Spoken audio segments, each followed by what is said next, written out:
Hello, hello, hello, and welcome to the workshop. My name is Wizzi, and today we're going to keep working on Wigli, the Android assistant who can use your phone for you. Last time, we learned that Jetpack Compose doesn't work with accessibility service overlays since it requires a life cycle, and accessibility services are not tied to a specific app. So we're going to have to go old school with it and use the traditional layout XML. But first, let's play some Elden Ring.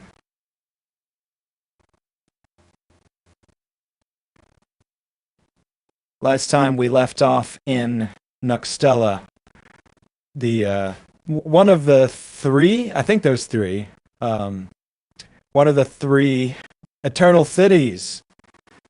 And I just found out that there's some stuff going on beneath it, so that'll be fun. Let me get my monitors configured. One sec.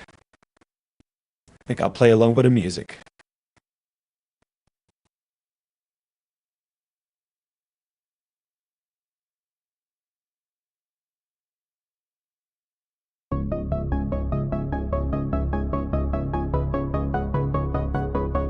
Nice.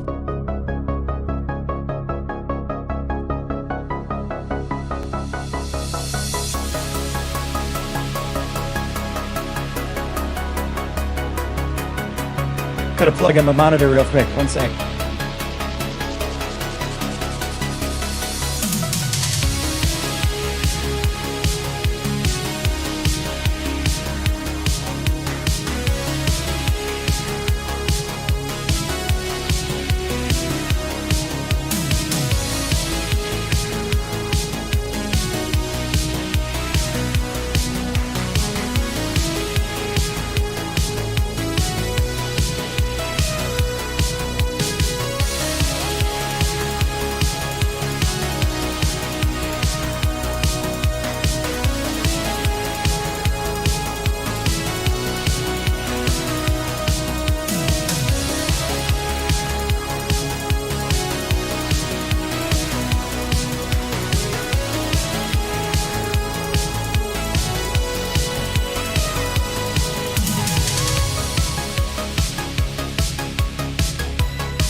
There we go. Gotta connect my controller.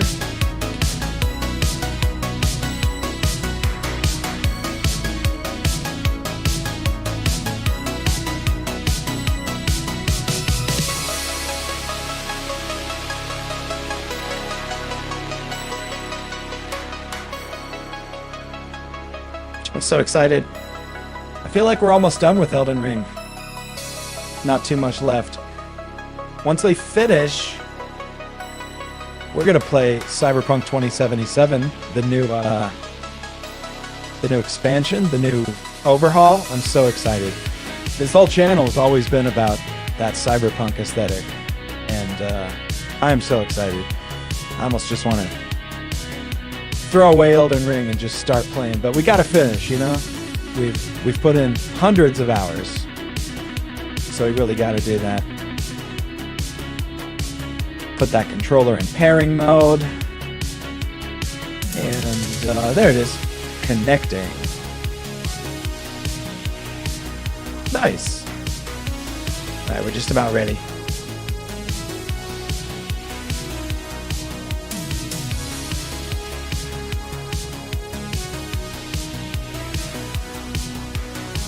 Hell yeah.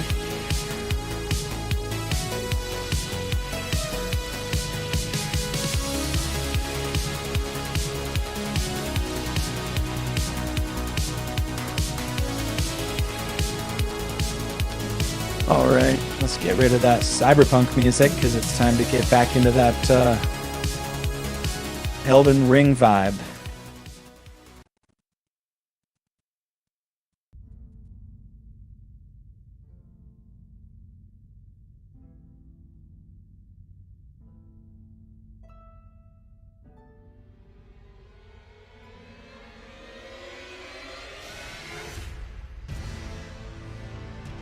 I can't hear it. 1 second.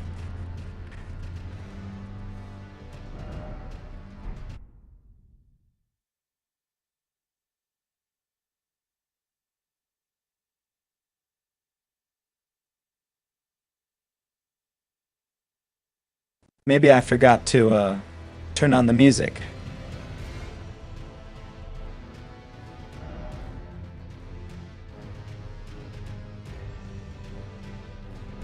Oh, God damn it. My controller is not doing what it's supposed to be doing. Alright, 1 second.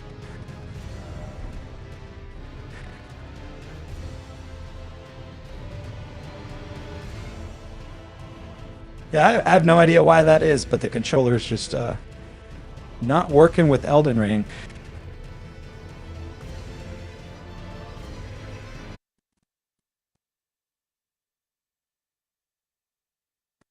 Let me test the audio.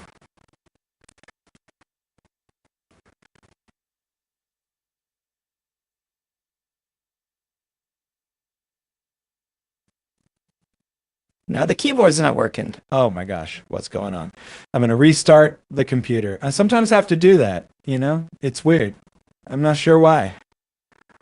But that's fine. That's fine. I keep talking about Cyberpunk and how excited I am. You know, I already started a Cyberpunk 2077 game like a year ago, and it's fun. It's good. I couldn't get completely into it though because I don't know. I guess I just didn't have the time, or I don't know. It's not the greatest game in the world, but I hear that this new update makes it pretty great. I also didn't really know how to build my character. I just kind of went with whatever, but that's kind of how I always do it. I mean, just like on my Elden Ring build, it's literally just a sword and a shield. Gotta get around to make it a better one. Alright, that gaming computer has restarted. We're logging in. Waiting for everything to boot up. I hate how Microsoft puts the Xbox app on the taskbar every time you boot up. There's like a fix for that, like you have to delete a config file, but I don't even remember how that works.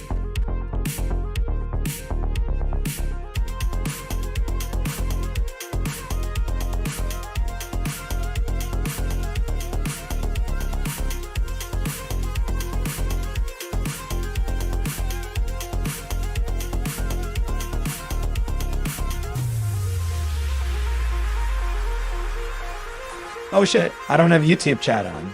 Let me get that.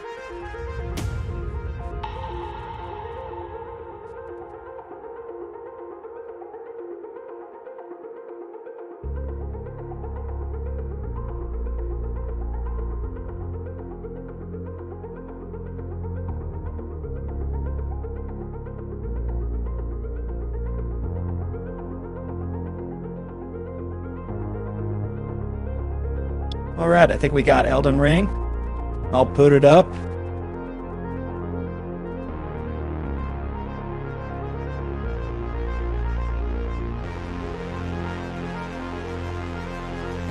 Make sure I got my sounds all correct.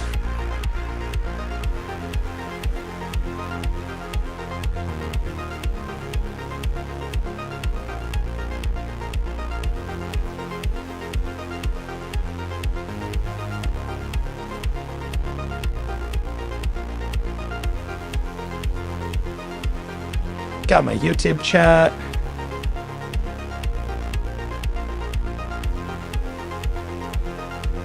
Alright, Elden Ring should be coming out the right program. Just gotta mirror it to my headphones so I can actually hear what's going on. Nice.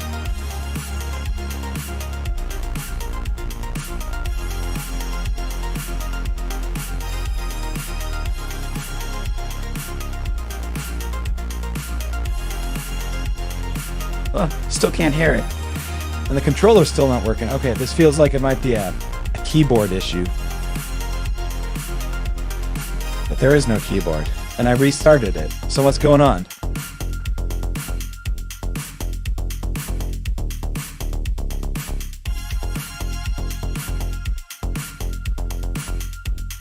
And I should be able to hear it. Can you hear it? No, you can't. So what's going on now? See, I've got it all loaded up. And the B button works, the A button works, but nothing else works. The mouse kind of works. I don't know. I feel like maybe one of the hints is that the user agreement was scrolling down continuously. So I think it thinks that there's a keyboard connected, but there's not. And I restarted it, so why does it think that? Like there's literally no keyboard connected right now. Maybe if I get rid of the... Nope, I didn't do it. Come on, I just want to play Elden Ring.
All right, I'm gonna reboot it again, but I feel like I might need to go get the keyboard.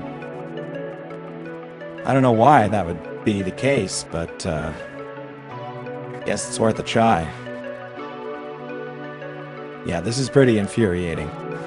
I just want to play Elden Ring. Why isn't my controller working? I suppose I should try turning it off and back on. But even then, the audio for Elden Ring isn't working. And the capture card audio isn't working, so what's up? This is a pretty bad stream so far, isn't it? What have we been down here for, like 15 minutes? Holy shit.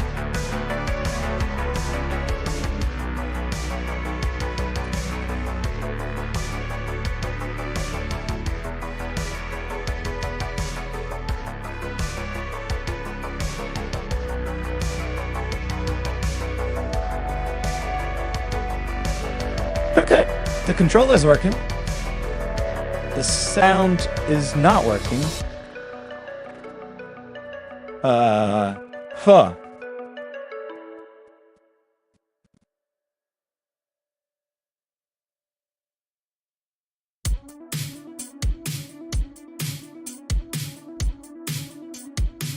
I heard it for a second.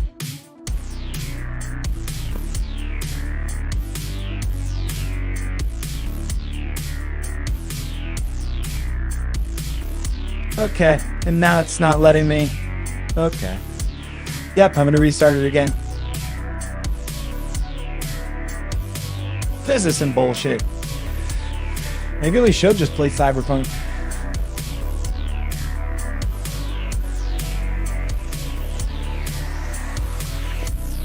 Alright, I'm gonna put up the BRB screen and I'm gonna BRB.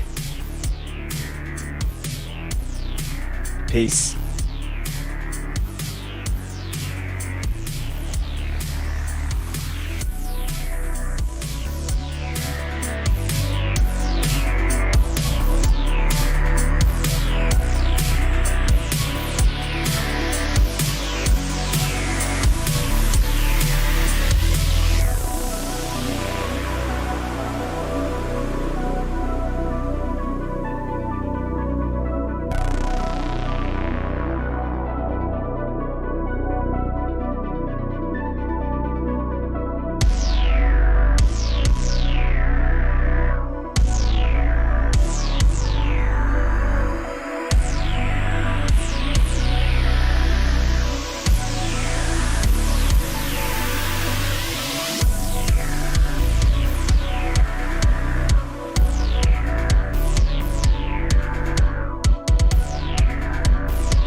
All right, we got everything working. I think we're gonna be able to play now. That makes me happy. All right, let's keep this going.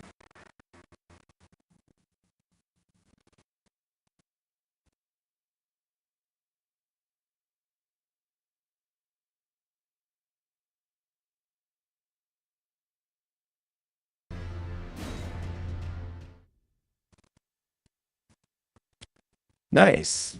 All right, everything seems to be working. We've got our Elden Ring working with a delay. Oh, actually, the audio and the video are out of sync. Let me fix that. What was it? 4,130? Yep. Nice. So that should be doing it. Let me make sure that that's actually working. I'll do one little farming run. We'll see if the audio and the video is in sync.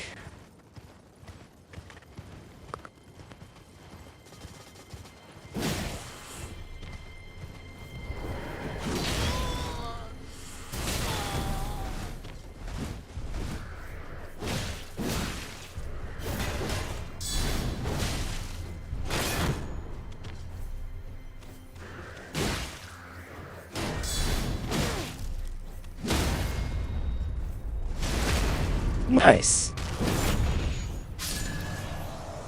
It's a little bit out of sync, actually. Barely. You know what? It's probably fine.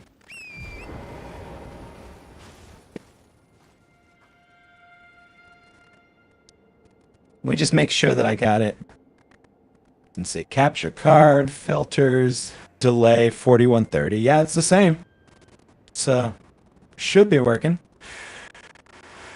All right. We're gonna get that.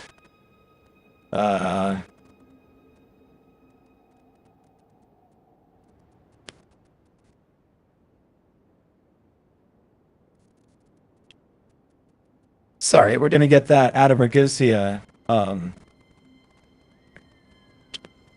Well, it doesn't want me to. There we go. That's what I wanted.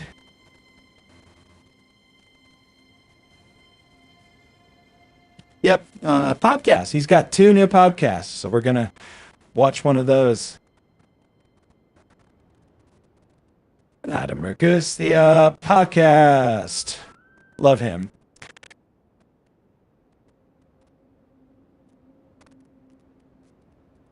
There we go. We're ready to go. All right, let's just chill out, do a farming run, watch a little bit of this podcast, and then we'll decide where we're going to explore. And after like an hour of this, we're going to get to programming, which is going to be nice.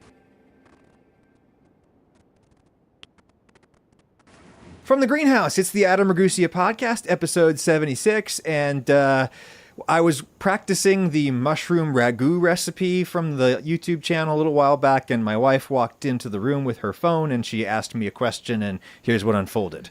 How often do you think about the Roman Empire? Oh, at least once a day. Really? Yeah, Why? that's just what we do. Who's we? Gentlemen of a certain age. What do you think about the Roman Empire? Oh, they were a bunch of assholes. Okay. But like, what causes it to come into your mind? You hit a certain age as a male identifying person, and for some reason you just become interested in military history. It's like this wind that just breezes into your brain from somewhere far away. A gentleman smells the first whiff of the autumn of his life approaching. He then just wants to stack his bookshelf full of big fat tomes about, like, war, Mussolini and stuff, yeah. Well, that seemed unnecessary. How did that happen? I feel like that didn't need to happen. I've been doing this all day and that hasn't happened. What's going on? Weird.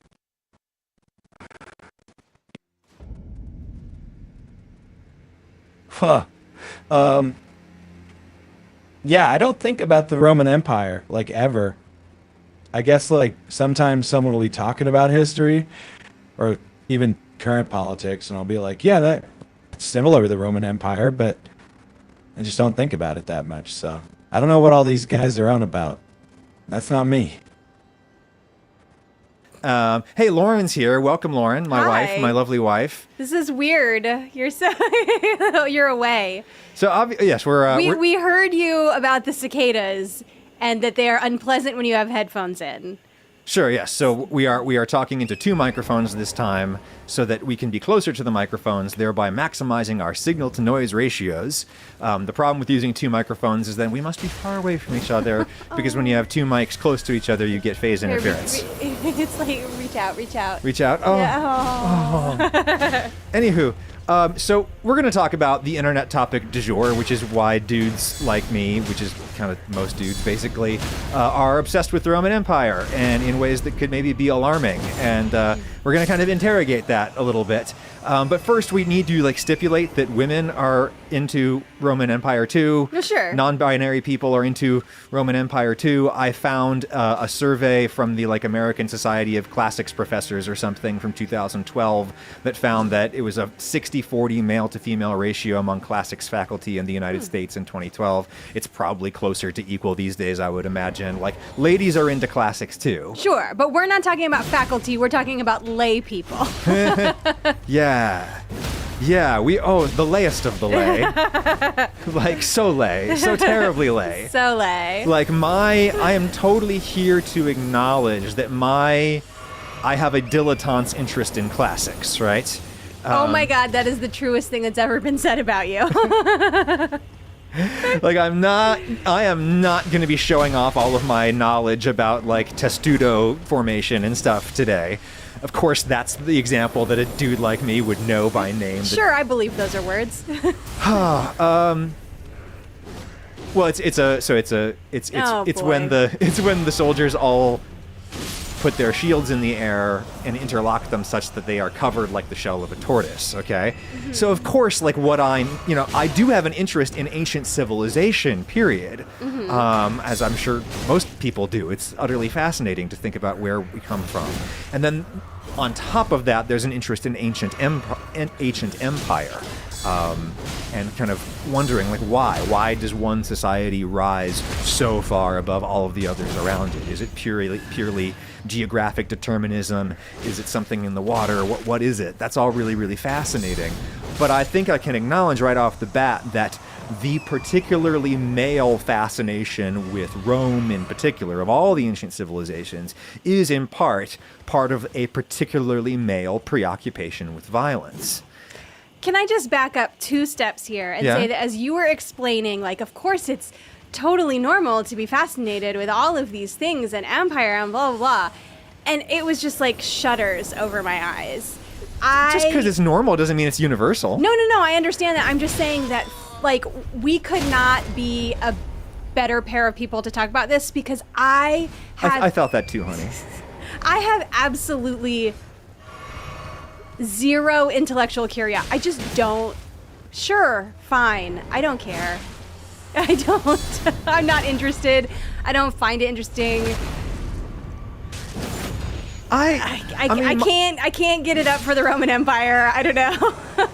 My interest in ancient civilization, period, I think has been prompted by my increasingly negative reaction to the technology that has intertwined itself in my life. And it's really fascinating to think, how did people do things without any of this, without any of the things that go ding, without the phones or the computers, the electricity or the I forgot to get those engines.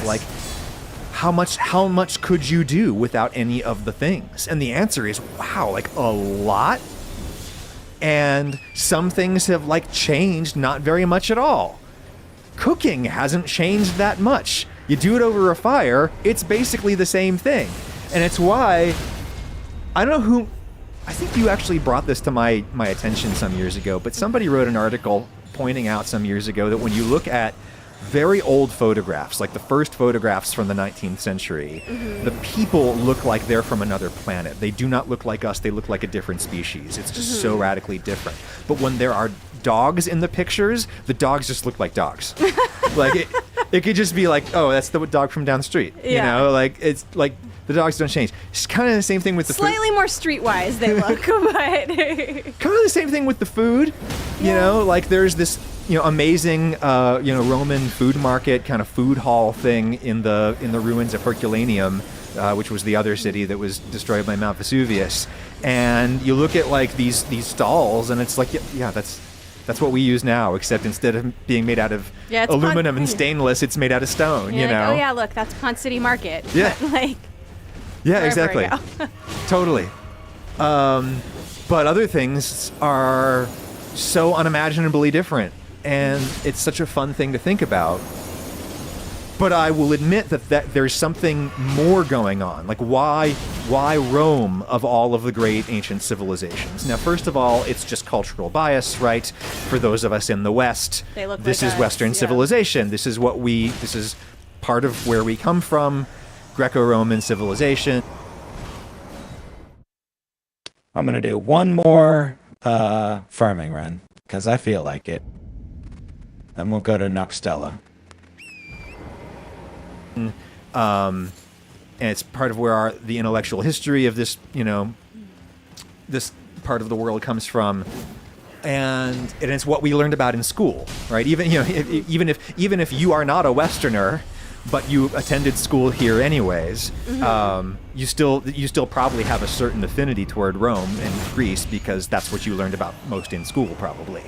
But I also think the fascination with Rome in particular does have to do in part Golden with eyes. particularly male fascination with 25K. violence.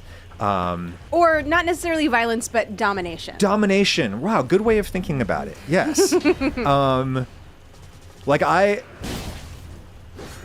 don't think power and control. Sure, power and control. Like, I don't think of myself as a particularly violent person at all. Certainly not for a dude, but like, but I get violent impulses all the time when I have arguments with people. I think I Say that into a microphone louder.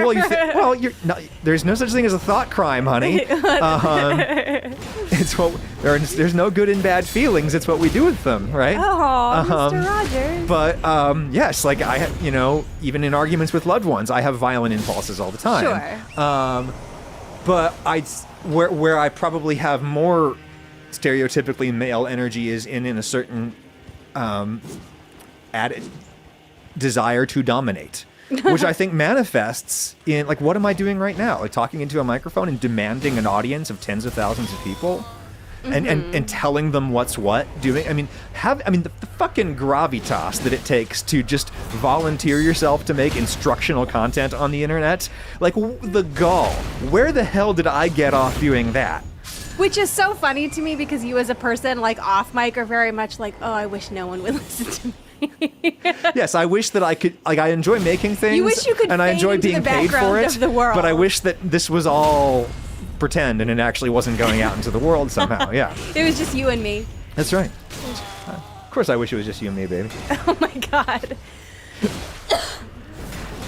Please excuse me, I'm getting over something. Something. Getting over it might be too strong a word. I'm working on it. But I think there's another thing having to do with violence. More indirectly, that I think maybe explains actually my personal fascination with, like, the Roman legions in particular, and, like, the legions, history pundits are going to be so upset with us, but I will specify, let's say the legions at, like, the rough peak of the empire, late first, early second century, Common Era, the post-Marius Reform army, which, by the way, pedants, I know that the Marian reforms aren't actually real. That's just like a old-fashioned way of looking at what happened about it. It actually wasn't Marius. But anyways. What is this episode? What is he talking about? Oh, that's so funny. Yeah, this has nothing to do with food. What are you doing, Adam? I'm enjoying it. I mean, he makes good content. I don't think it's necessarily like a dominating gesture to host a podcast. It just means that you're social, you know, and being social is completely natural. He's not demanding that anybody listen. He's offering it to those who will, like us.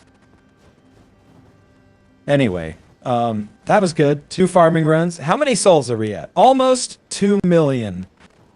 You know what? At that point, I feel like we should just go for it. Let's do 2 more runs.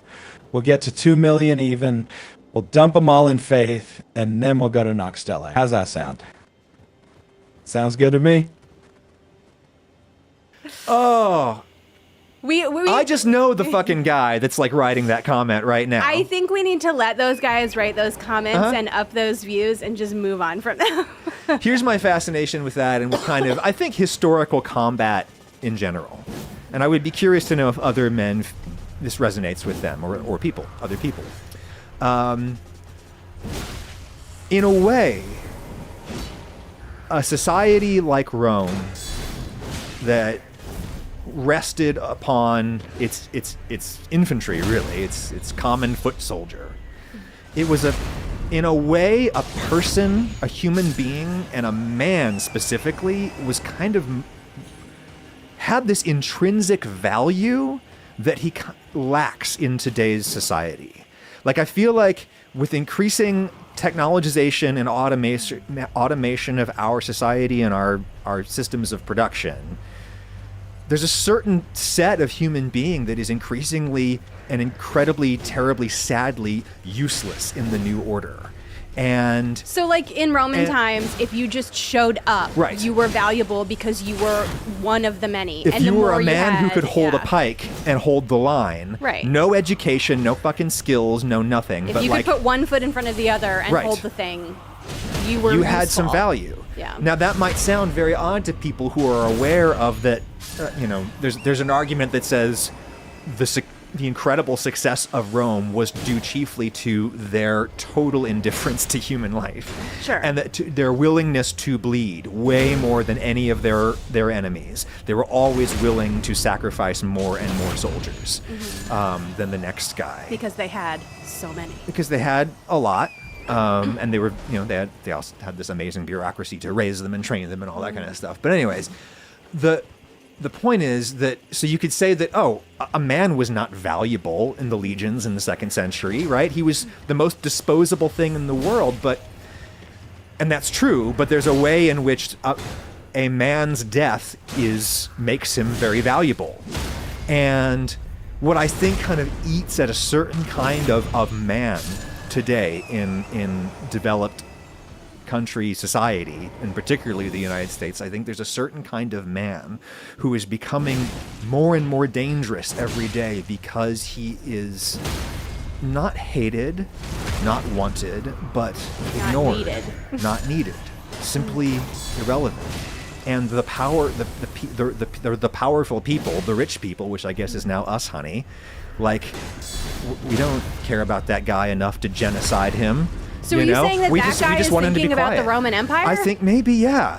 This is a place where a loser like me who like has nothing going on for him, okay, at least I could be valuable. Like I can hold a shield in one hand and a gladius in the other and stab with it, you know. And It's all right. Go off, Adam. This is pretty cool. I'm about to go full Marxist Wizzi here, but what Adam's getting at is the genuinely Marxist theory of alienation. The idea that you're alienated in the modern world from other people, from your purpose as a human to create and to own what you create. Like when you go to work and you make something cool, it doesn't belong to you. Your wages belong to you, but that's just subsistence shit, you know? And so, yeah, I totally agree with what he's getting at. And when he said that they're dangerous, I completely agree, because when people are feeling alienated, they're desperate. They're desperate to return to some sort of version of themselves that could be valued, and not even valued for good things, valued for bad things too, because it's better than, like he's saying, nothing at all. And that's sad, and that's true, you know? That's not great. I think that we can try to reclaim some meaning in our work by having fulfilling hobbies that can try to reclaim meaning in our society, by having friend groups. But it's hard when you're busy trying to pay the rent, you know? So we absolutely need to make some structural changes. I don't know if you all heard about it, but the Writers Guild of America was able to secure better wages and working conditions so that they can have more ownership of what they produce, and they can have more time with their families and friends. And they did it by bargaining collectively, which is like one of the most human things you can do. I only hope that the same can be said for SAG-AFTRA, the Actors Union, and WGA, UAW, the United Auto Workers. Same with Starbucks. Same with the new VFX Artists Union. Just solidarity with all the unions. That's what's up. All right, Marxist Wizzi out. And hold the line. I can do that, and I would be important. I would have a purpose. There would be a place for me. Mm-hmm. And all of these dudes now who like have no place, they invent these crazy conspiracy theories all about how the government is trying to control their minds, and COVID precautions were all about it's a social control experiment and blah blah blah. Like, they invent that stuff, or they latch onto it because it's to be hated and feared is much better than to be ignored. And I think that's how a lot of people feel nowadays, and especially men who in a certain. We're about to cross into 2 million souls. I don't even know why at this point. We're already so overleveled. I am interested to try out some sorceries and miracles, or whatever they're called in this game. I sure would love to talk to my friend Haru about it. Haven't seen him in weeks. I bet it's just because we're on such different schedules, you know? I'm actually going to be on an earlier schedule, probably. I took a new job, so going to be waking up early. Might even have more time for streaming. Not sure. Probably about the same, actually. But I sure can't wait for Cyberpunk. That'll be fun. Oof. That hurt. Oh my gosh. I hate when I have to kill them separately. I mean, at the same time, you know? It's hard.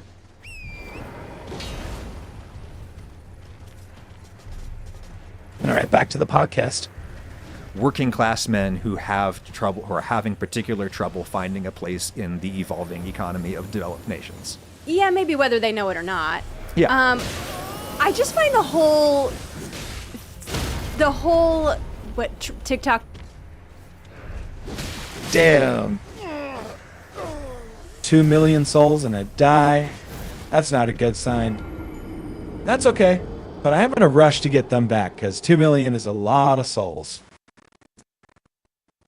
I'm kind of interested in maybe switching to programming. We're going to keep working on our Android accessibility service. There's so much to do, and it doesn't really matter what order we do it in. So I think first, I'm just going to try to get an image to display over top. See if we can draw some Bezier curves. Bezier. I'm not sure how to pronounce that. But what I'm really interested in doing is actually getting some GPT API calls going on. That would be fun.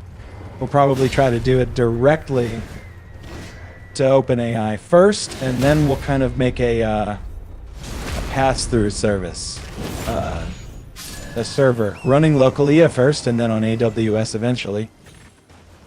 You know, it won't actually have that much to do. It'll just be kind of our relay point, which constructs the boss swarm and administers it.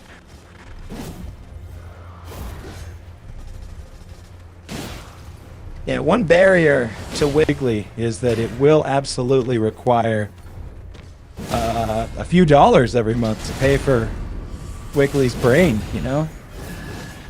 And people are going to have to pay that if they want to use it, either to us or to OpenAI directly. Alternatively, we could have Wigli running on Open Assistant and then give people a server that they can run on their gaming computer to power Wigli for free in perpetuity. But that requires a certain amount of technical know-how, which I'm sure people would be into, you know? Oh, she is so cute. I love my kitty cat so much. She's spreading out. She's long cat. Trend, meme, whatever it is. Fascinating because it really did work across. I mean, you're talking about a very specific kind of man, but it works across genres. Like, Yeah. I never participate in TikTok nonsense. I watch TikTok, but I don't make them. But I asked you in particular because I knew it was gonna like scratch your itch or whatever. I knew I was gonna get an answer. Yeah.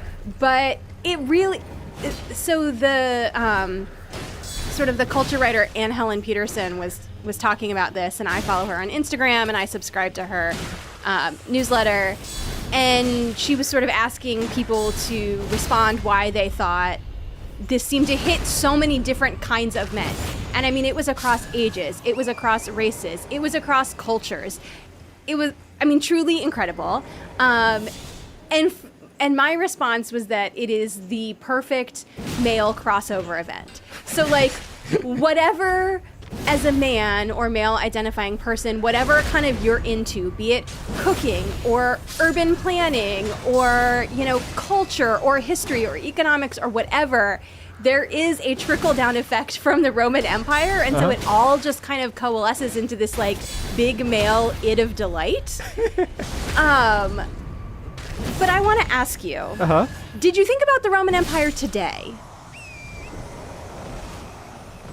Yeah, see, I don't feel that way about the Roman Empire because my values have to do with technology and solidarity and, I don't know. The Roman Republic was definitely ahead of its time in terms of democracy. They still had slaves, but among the citizenry, they had pretty good democratic systems. But yeah, the technology... Actually, the technology was pretty good too. Okay, maybe I'm just backing myself up into contradicting my own point here, because they did have pretty good technology for the time. You know, their concrete, their aqueducts, their military formations. What else? Architecture. Okay. Yep, I am fully 180 degrees into it now. I'm into the Roman Empire. Because for the time, yeah, the technology was good, and the Roman Republic had pretty good democracy. Okay, that is gonna do it for farming. What are we doing now? Let me get rid of this. Yep. There we go. All right. We're all Elden Ring all the time. Let's see. To recap, I got the Southern Peninsula, the Weeping Peninsula. We got Limgrave, Caelid, Liurnia, the Mount Gelmir, the Altus Plateau, the Royal City, the Mountaintop of the Giants, and the Consecrated Snowfield. We should do the Consecrated Snowfield at some point. We gotta clear Ordina, and I bet if we go up on that walkway there, we'll be able to somehow like teleport to the Halig tree. That'll be fun. But I did say we would do Nokstella, so let's go underground. We've already cleared pretty much all of the Sayofra River Valley, and we cleared pretty much all of the deeper depths. now we just gotta go over here. Yeah, this is where we left off last time. Nokstella, the Eternal City. Yep, that's up farther. Here we are, Nokstella Waterfall Basin. That's pretty much where we left off. Basically, I quit out, did some programming, came back later off stream, and right ahead was this elevator, which I took down. We'll come back down here. We'll check it out. But first, let's go back up and finish clearing the riverway. You know what? This is a pretty good time for me to take a quick break. You know, just like 4 or 5 minutes. Not to worry. I'll be right back, and we'll get back into it. All right? All right. Sounds good. I'll just leave this running, actually. Turn off the controller so that my cat can't stop it from working. All right. Let me get you some music. Let's see. Come on. Yeah, that's what's up.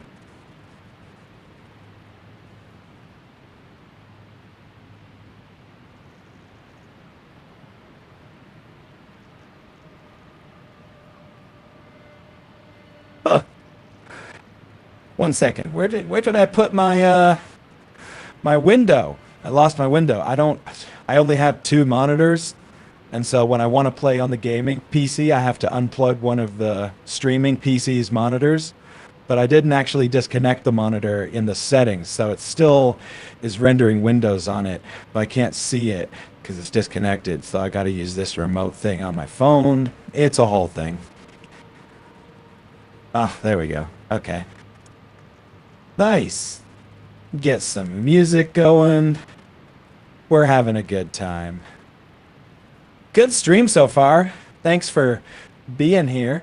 If you liked what we're doing, you know, playing Elden Ring, doing some cutting-edge AI-powered programming, go ahead and, you know, subscribe. Subscribe to the YouTube channel. Or what is it called on Twitch? I guess it's called subscribing on Twitch too. So yeah, just subscribe. And, yeah, like the stream. Helps me out.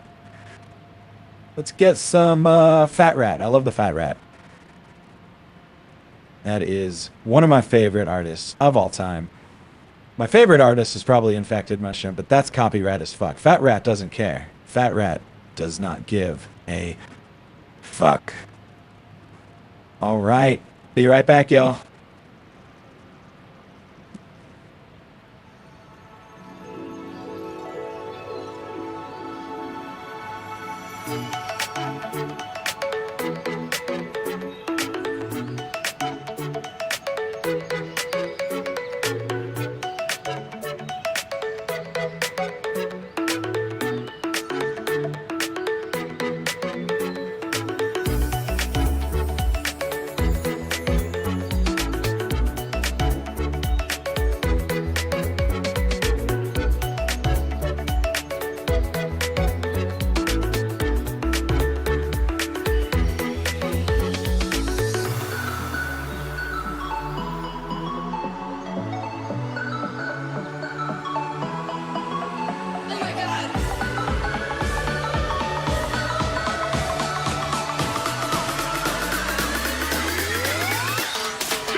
What's up, y'all? I am back. Sorry, that 5-minute break turned into a 10-minute break, turned into like a 12 or 15-minute break. My apologies. Gotta estimate my times more accurately. Anyway, let's get back to it. We're having a good time. We were about to explore this weird eggy cavern under Nokstella. So yeah, let's do that. Turn off that music. And turn on that podcast. Hell yeah. Like, did it come up to you today? Well, that's probably a bad example because I've been preparing for this conversation. Whole podcast. True. But like, when is the last time you think you organically thought about the Roman Empire? A real, legitimate. Yeah, I think I'm not sure. I think about the Roman Empire every day. I think about ancient civilization all the time. Okay. And specifically this way that, like, and this is incredibly romanticized because this is not how it this is not how many civilizations have functioned for any length of time. But the idea of it of walking into a slightly more open world, a world where a person who, as long as they could, stand up, walk around, pick things up, put them down, dig, could just find some ground that hasn't been claimed by someone and homestead there and grow your own food and hunt your own game and fish your own fish and not have to go into a system. I guess I died while I was AFK. A time when just... That explains why I was down there. Holy shit. That was I almost lost 2 million souls, damn. Alright, we're doing it. We're gonna clear the riverbed of Nokstella. So when we left off, we were hello. Get out of here. You're underleveled, I'm overleveled. You stand no chance. And you pose no threat. I like that. You pose no threat and you stand no chance.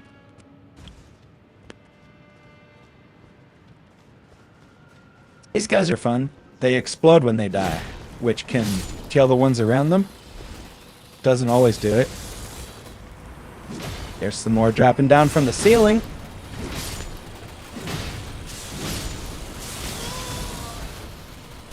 Oh, damn. That was sloppy. Alright, I'm going to clear part of it, but not all of it. And if I have anything to say, I'll say it. Let's get back to the podcast. Things were a little bit more open and free. And that's a romantic thing that I think about sometimes. And it's not. And all I can think about is that there are no bathrooms. I know, no bathrooms and no antibiotics and no toothbrushes. And so really, I'm fine. I'm great with things. I appreciate, civilizations like Rome for all of their great masterworks of art and such. Here's something that has nothing to do with violence. Okay. Where I think about Rome and other ancient civilizations very frequently. And that is urban planning. Right. Yes. Which I've been fascinated with my entire, really it's since one I was of a the child. earliest things I remember knowing about you when we first started dating. And for people, especially people outside the United States, you might not know that, like... Love those chain reactions. Makes it easy. We have so many beautiful cities in this country. I love, we have a lot of very nice stuff here, but like leave the urban center of most American cities, and you're going to see anonymous sprawl as far as the eye can see in what is often a really, really soul-killing land. Oh my God, Adam's talking about the suburbs. Adam is just based as fuck this episode. Like, first he's on about the alienation, and now he's on about inefficiency of the suburbs. These are all very important topics. that we will cover on this channel, even though this is ostensibly a gaming and programming channel, but it's important. Everyone should know that suburbs should not exist. They are not capable of paying for themselves. Like when you, as a city planner, are going to build housing to attract residents to your city, if you build suburbs, they will cost more than they bring in the form of taxes. That's just a fact. You can raise the taxes, but then people won't want to live there. In fact, taxes of 100%, like taking all of the money that the people who live there earn, is still not enough to pay for the suburbs. Just because of all the roads and the pipes and the garbage pickup, like they're spaced so far apart, they might as well be rural.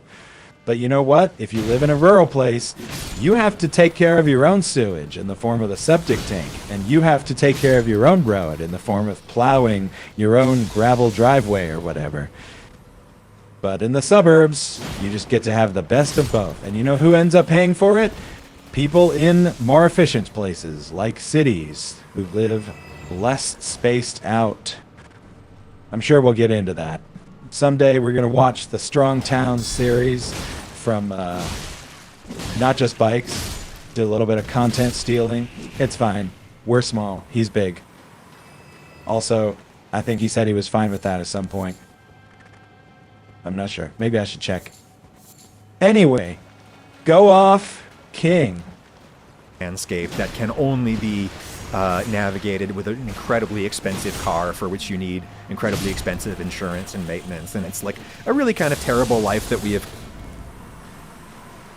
Oh my god, I didn't even get into the car thing. Like, that's the biggest part of it. Like, cars also should not exist except as a means of getting between cities. You could like rent them, you know, like the ideal city would be a dense cluster of human residences and businesses that can be walked or bused or trained between. And at the periphery of the city, there would be parking lots filled with cars that you can rent to drive to another city. And if you really want to own a car, you can. It'll be expensive, and you'll have to leave it at the edge of the city when you come in. Because traffic does not need to exist. Oh, also people with disabilities can also use cars. But, you know, if we limited the amount of people who could use cars, there would be no traffic. There would be almost no traffic. It would be free-flowing. Everything would be great. Hey, get back here. Give me your... Oh, fuck. Does that give me it? Do I get it? Do I get the... Okay. That's fine. Man, this is not about food, but it is about pretty important things. I'm glad we're listening to it, you know? Someday we're going to make a whole video about this. We're going to talk about this. Consigned ourselves to in many ways. Honestly, if you want the best ever description of this, to me, is from... Can only be navigated with an incredibly expensive car for which you need incredibly expensive insurance and maintenance. And it's like a really kind of terrible life that we have consigned ourselves to in many ways. Honestly, if you want the best ever description of this, to me, is from that John Hodgman 50 States book where Anthony Bourdain wrote about New Jersey. Oh, yeah. And he talks about... That was a great book and a great essay. Yeah, and how, like, he's in traveling, being in hotels and looking out the windows and realizing how often he could be anywhere. Yeah. Because it's all so big box, and it ends with, I could be in New Jersey. Anyway, it's fantastic. But I really think that, so if you ever want a short flavor of what it's like to live in the U.S. but not in the not in the major cities, I think that's a good description. Yeah. And that's how I noticed it as a child. I remember, I have a distinct memory of, like, because my dad used to have to, like, go to conferences a lot around Pennsylvania and stuff when he was president of the Pennsylvania Psychological Association for a while.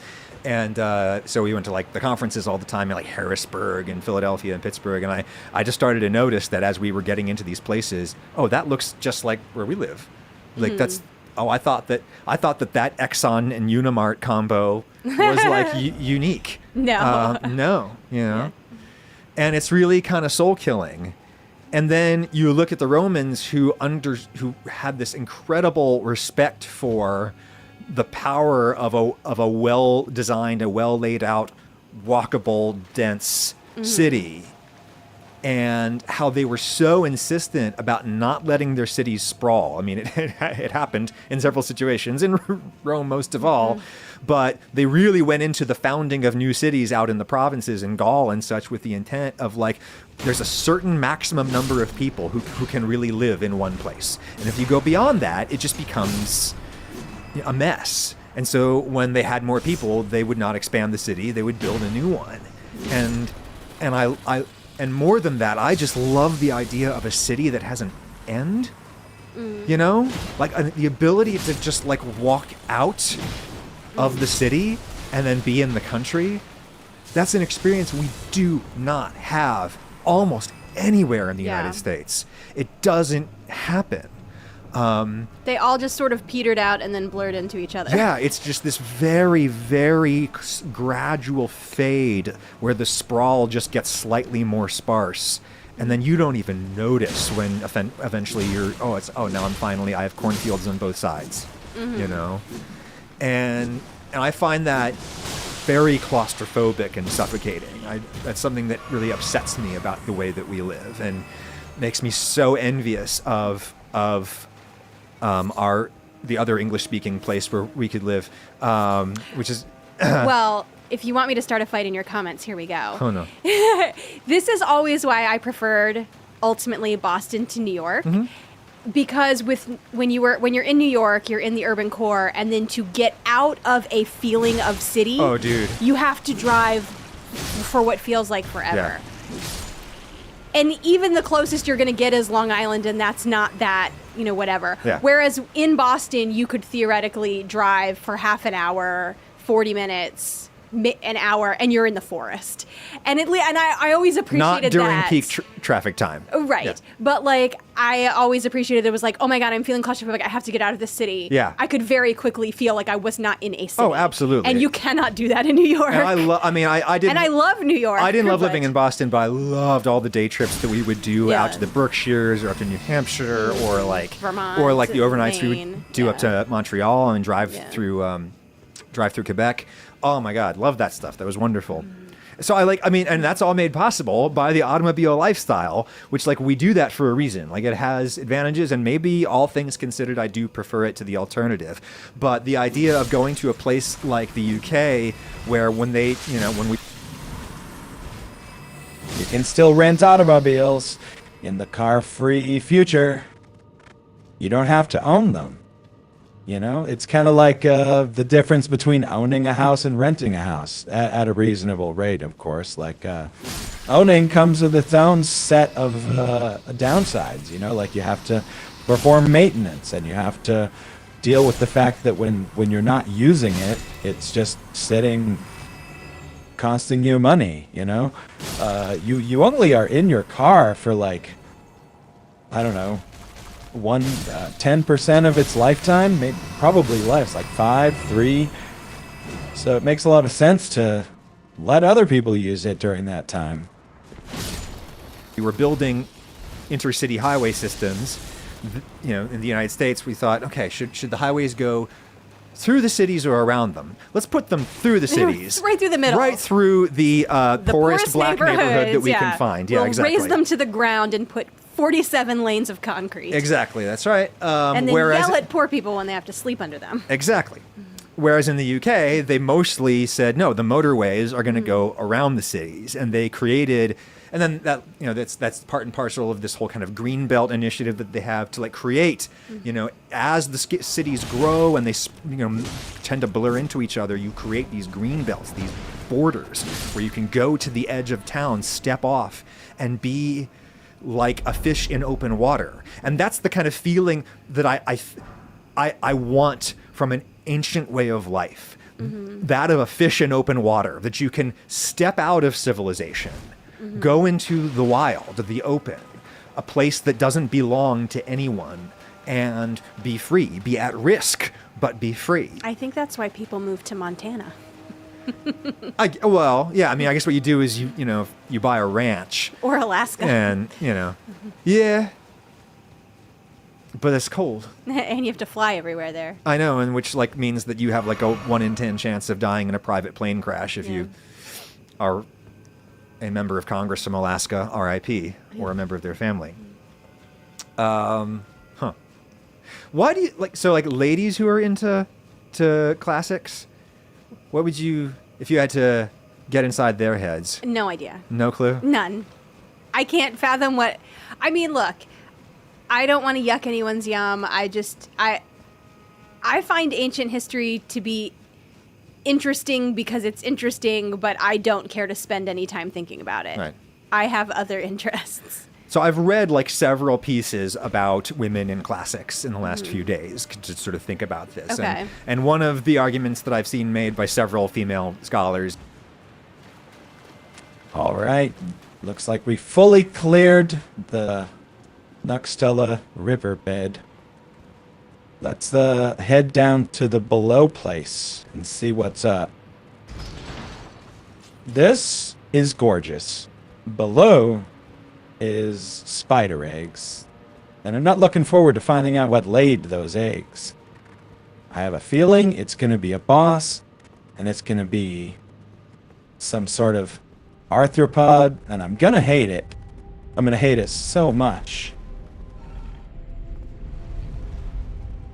I didn't expect this episode to be so, poignant. These topics are. This is some pointed societal critique. That's what this is. All right, how many crimson flasks do we have? Yeah, that's plenty. But you know what? Doesn't hurt. What does this say? Never mind. You know what? We're getting rid of Adam for a second, because I want to talk to you. I want to talk to you directly. The viewer. How you doing? We're playing Elden Ring. We just cleared the Nokstella riverbed, and now we're going to go into that scary-looking cave. What are all these eggs, Like, I don't like this. I don't like that there's eggs everywhere. What is this? This doesn't feel right. We're gonna go in there after I check to make sure there's nothing over here. Just a lot of waterfalls. We are deep, deep underground. Lots of dew-kissed herba.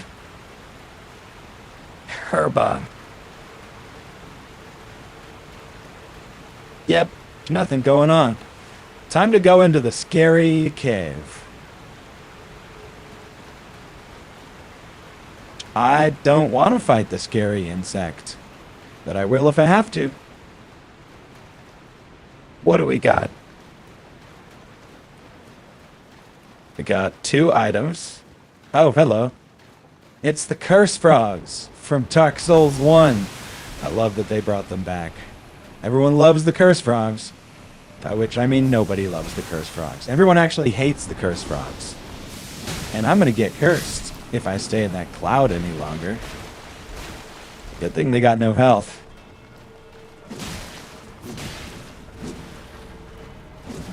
Oh my god.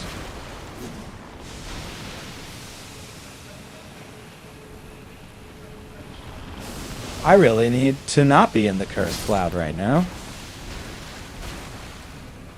Come on. Cursed cloud dissipate. Frogs. Get killed. Is that all of them? Nice. Alright, what do we got? Smithing stone. That's a pretty low level smithing stone for me. And a slightly higher level smithing stone, but still pretty low. What do we got here? Strong foe ahead. I want to go home. Oh, I want to go home. Jump attack ahead. Therefore, oh. Critical hit, you say? Why is it red? Okay, so this is definitely a boss fight. Be wary of traitor. What's going on? There's bones. There's a lot of bones. This looks like Eternal City architecture. I'm actually not sure. Alright, well, we're over level for this area, so not too worried. What do we got? Come on, show yourself. There's some scarlet rot. What's scarlet rot doing all the way down here? I thought we were far away from that. Wait. Oh shit. This area to the east of the Ainsel River is the Sea of Scarlet Rot. So it would make sense if we fought somebody with Scarlet Rot. Okay. I'm getting a lot of signs that this is a difficult fight. An elevator? Lake ahead. Okay, so it is the Lake of Scarlet Rot. Alright, I'm down. Let's do it. We're gonna try it. Maybe we're gonna defeat it. And then we're gonna program. I'm gonna send this elevator back up because I'm probably gonna die. Alright. Lake of Rot. Visions of despair. Gorgeous view. Therefore, time for death. Oh, you know what we should do? We should spend these 2 million souls. I completely forgot we had those. Dump those into faith. Oh my god, 5 levels? We do have quite the high cost of level ups at this point, don't we? Nice job, nice job.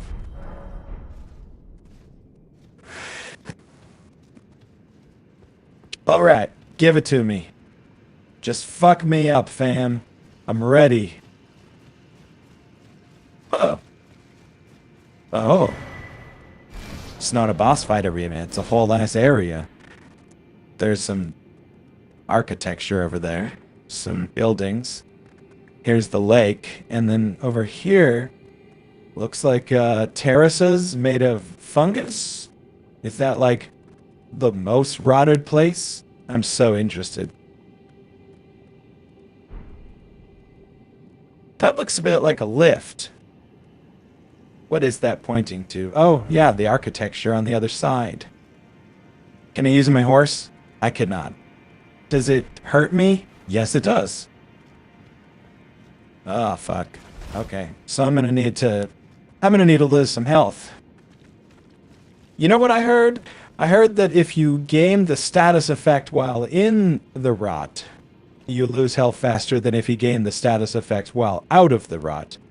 Now, you can gain the status effect while out of the rot because it has a bit of inertia. Like, it keeps on going up after you leave. Why is it always rot? Alright, let's do it. We're gonna get rot. We're gonna get almost to the top. And then we're gonna leave. Oh. I thought it had inertia. Do I have the ability to cast the flame cleanse me? Is that a thing I can do? I've got this sorcerer's staff. Flame cleanse me. It says I can't cast it. Hold on. I'm gonna need it, so let's figure this shit out.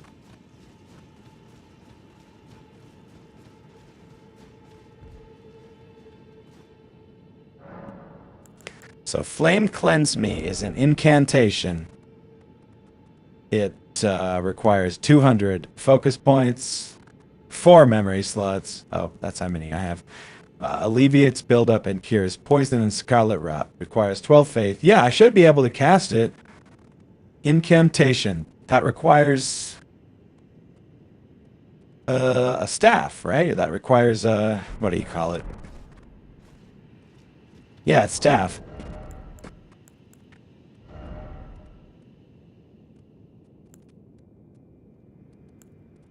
Do I have a better one? That one requires 40 faith, which I do not have. So I guess seals are used for miracles and staffs are used for incantations. What are they called? They're not called miracles. Sorceries are called incantations. Miracles are called sorceries. Wait a second. What's the difference between a sorcery and an incantation? Because I can cast sorceries, but I can't cast incantations. That's awkward. Alright, is there a different kind of thing? Staff, seal. Maybe it is a seal. I need help. Haruf! I need help. Okay, seal. Dragon Communion. Giant seal. Golden Order seal. Yeah, we'll go with that one.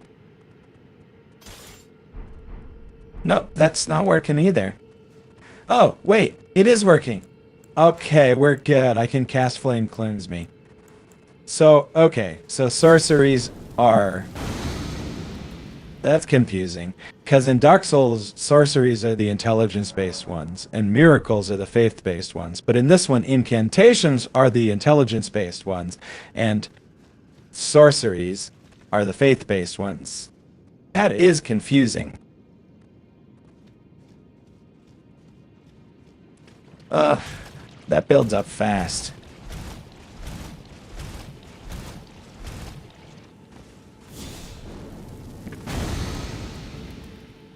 Who's that? Who's that? Uh-oh. Wait. Did I get it? That's nice. There's like a whole ass branch now. Okay, that makes things a little bit easier. So I guess the Scarlet Lake isn't so much a boss fight room as like a puzzle room? This is cool. I'm having a good time. Having a good time. Oh, hello. You piece of shit. Cut it out.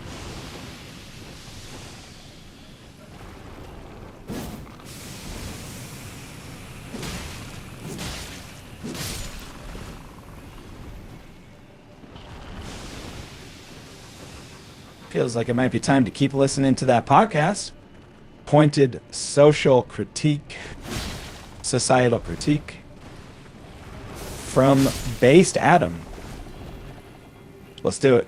In classics is that the entry of women into those... Oh shit. I'm gonna have to take a quick break. I'm so sorry. I really thought that I was free, but I'm not. So I'll be right back. No biggie. I'm not gonna try to guess how long I'll be gone this time. Just trust me, I'll be back, alright? Alright.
when the world is sound asleep. Something's gonna bring the change. Journeys we are meant to take. Something at the edge of space, calling us to fly away. Don't you be afraid, everything will change. You and I, jumping off the edge. They say dreamers never die, so come and fly, come and fly, come and fly away with me. We're rising, we're falling, we're making through. We're climbing, we're soaring, 1,000 views. We're rising, we're falling, we're making through. We're climbing, we're soaring, 1,000 views. Come and fly away, come and fly away, come and fly away with me. Come and fly away, come and fly away, come and fly away with me. Something's gonna bring the change. Journeys we are meant to take. Something at the edge of space, calling us to fly away.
Let's sing a song full of hope, full of pain. Why don't you sing along, my friend? For it's our last refrain. Forever young, ever strong, ever brave. Memories like this never end. No, they don't fade away. So when I'm gone, oh, when I'm gone, I'll be right there, close to the sun. Keep holding on, keep holding on, and I'll be right there, close to the sun, close to the sun.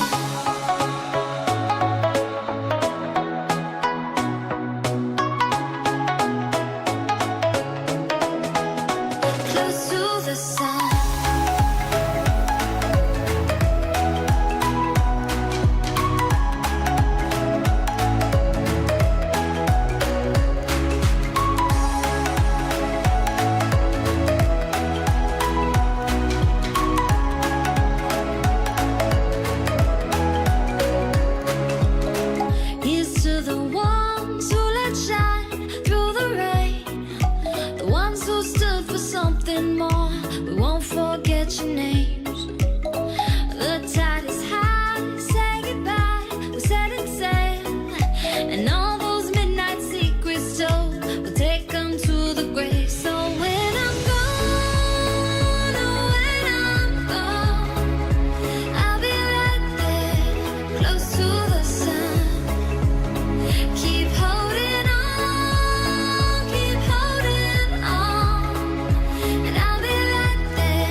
Greetings chosen, I've been waiting here for you since the beginning of this universe. You know the world is fading. There's a secret power hidden in your soul. Don't be afraid to use it.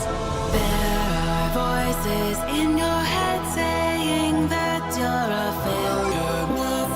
You're not good enough, but you know that's not true. There is a secret power hidden in your soul. Don't be afraid to use it, 'cause you're the one.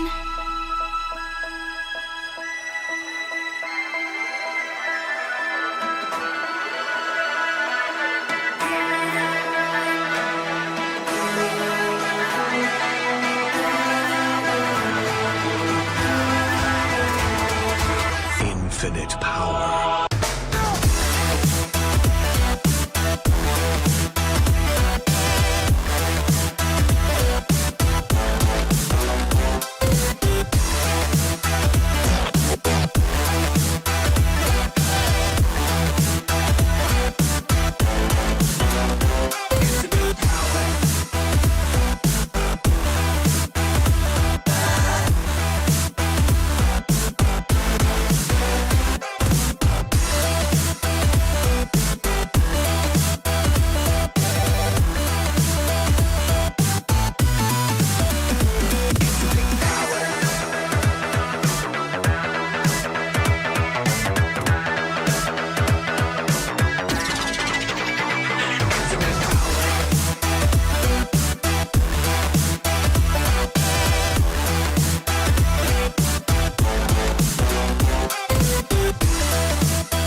What's up?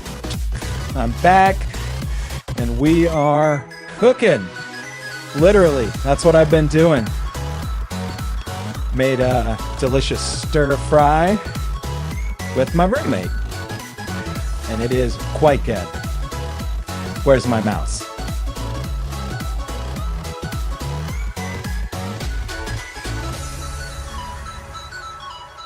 All right, got my mouse. Now I can actually switch to the other screen.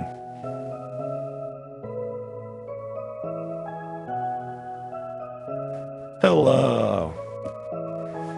How long was I gone? Holy shit. All right, I gotta eat this delicious food, so we're gonna keep watching that podcast, but we're gonna do a full screen. How's that sound? Where is it? There we go. All right, fade that shit out, and let's do it. Particularly male dominated departments historically is has coincided with a rise in scholarship that they would call like kind of bottom up scholarship, where you're looking at real people instead of like Caesar and his cronies, right, and that women have really taken the lead on trying to put the focus on real people and what their lives were actually like. Yeah. And that sounds plausible to me. Like, I believe that. Yeah. I think that when you're a person in a group who's not often the focus, it leads you to pay attention more to groups that aren't often the focus. I mean, I just, in my own life, you know, as a woman who sometimes feels like my daily experiences are not part of, you know, what is considered the mainstream, you know, especially as a mother, I feel that society often, you know, forgets what the day-to-day experience of a mother is like, and it forces me to not only notice my own experiences, but the experiences of others that are overlooked. Right. And that's why, like, it's not just, you know, woke whatever to say that diversity in hiring, for example, is a good thing. Like, there's all kinds of literature from, you know, business schools and such where they show that teams consisting of people from a bunch of diverse cultural perspectives tend to make better decisions. Yeah. Because they have... Well, you just have more ideas. Right, yeah. Because people are coming from different backgrounds, and I don't understand why that would be up for debate, but... Indeed. The world is vast. So, what should we talk about now? Well, I think maybe what we need to say is, like, I don't think we can talk about sort of not just general fascination with Rome, but the particularly male fascination with Rome without acknowledging the kind of fascistic side of that Rome was not an egalitarian society. No. And that I think a lot of what appeals to dudes about their idea of Rome, which isn't really Rome, it's like Hollywood's version of Rome, is like they see the statues with the chiseled abs and they think like, oh, these were the real Ubermensch. This was the master race, and look at how well the world functioned back when a master race was allowed to rule over lesser peoples.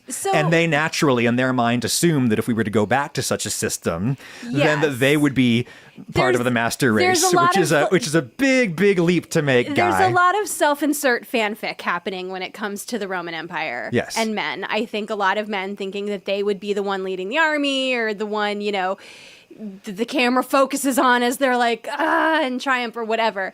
But I also, so this whole trend happened over the course, it like blew in and out in like a course of the week.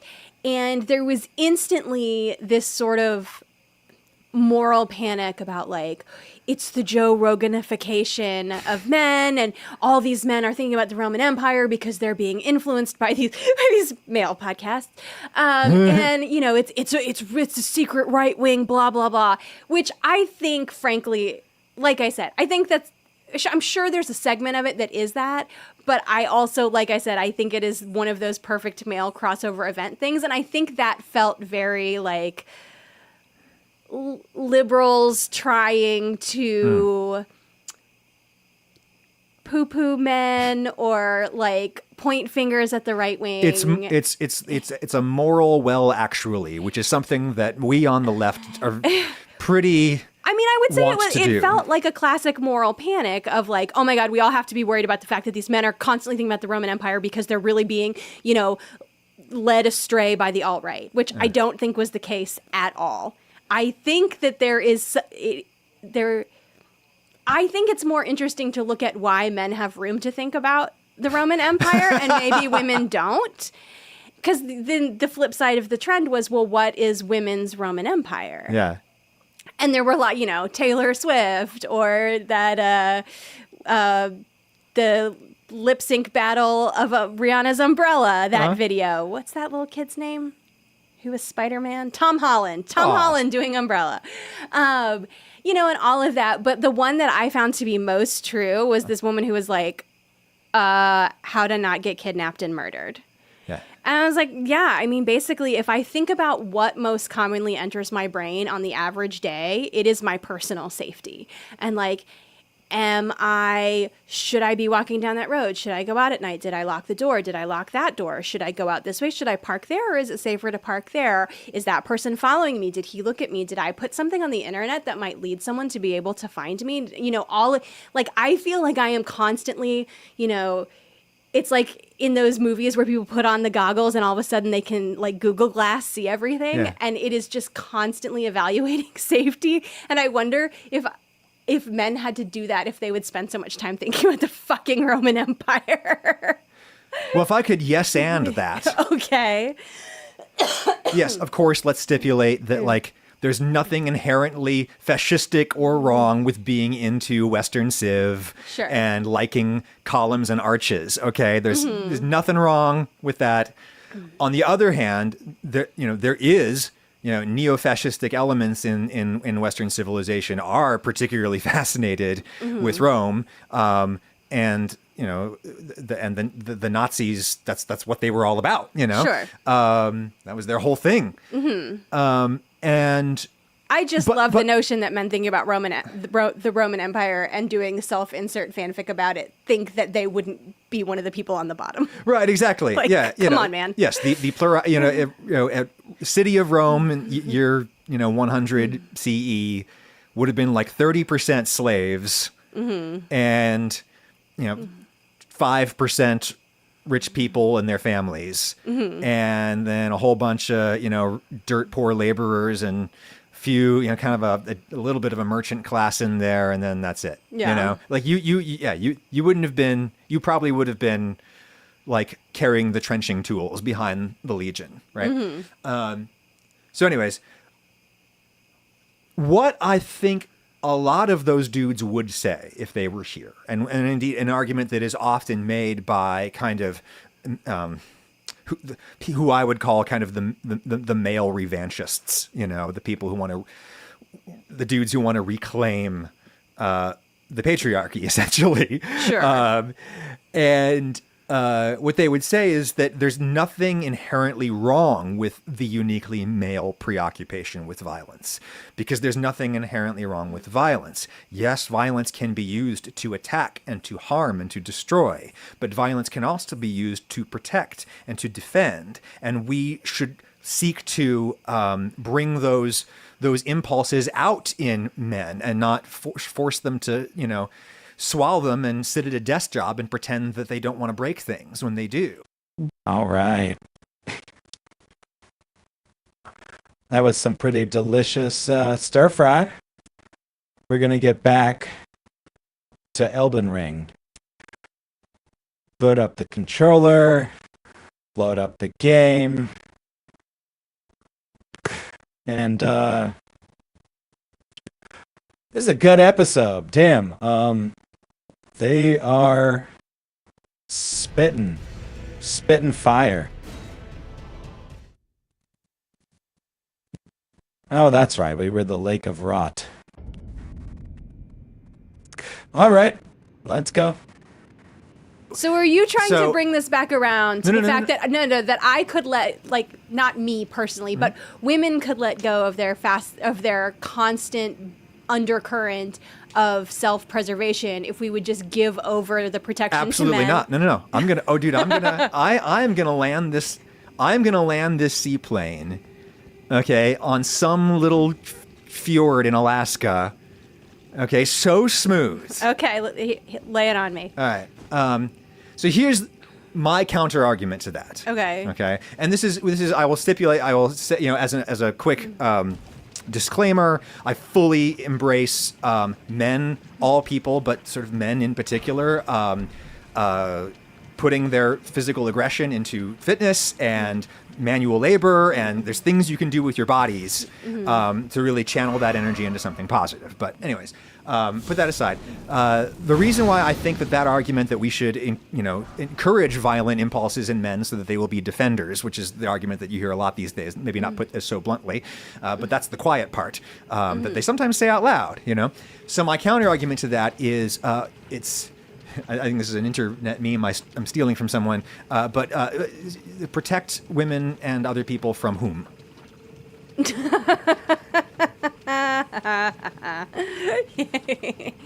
Yeah. Yeah. Right? Yeah. Okay? Yeah. Protect.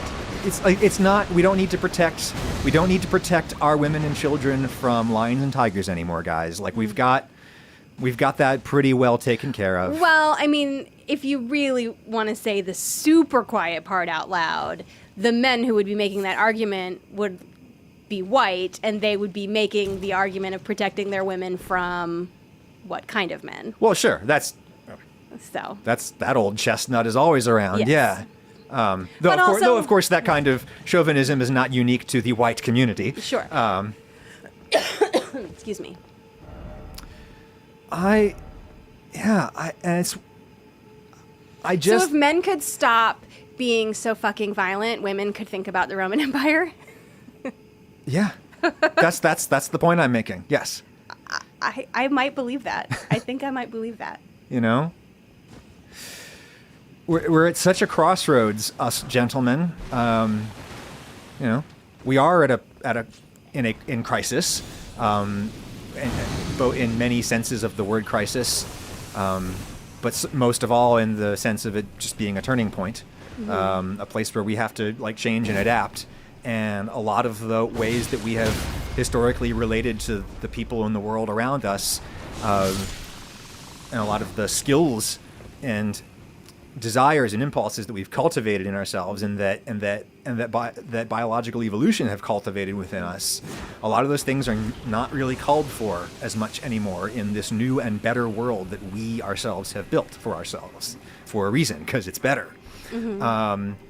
But we have to adjust, and I hope that we were just talking about how I hate being famous, and to the extent that I'm famous, I hate all of that.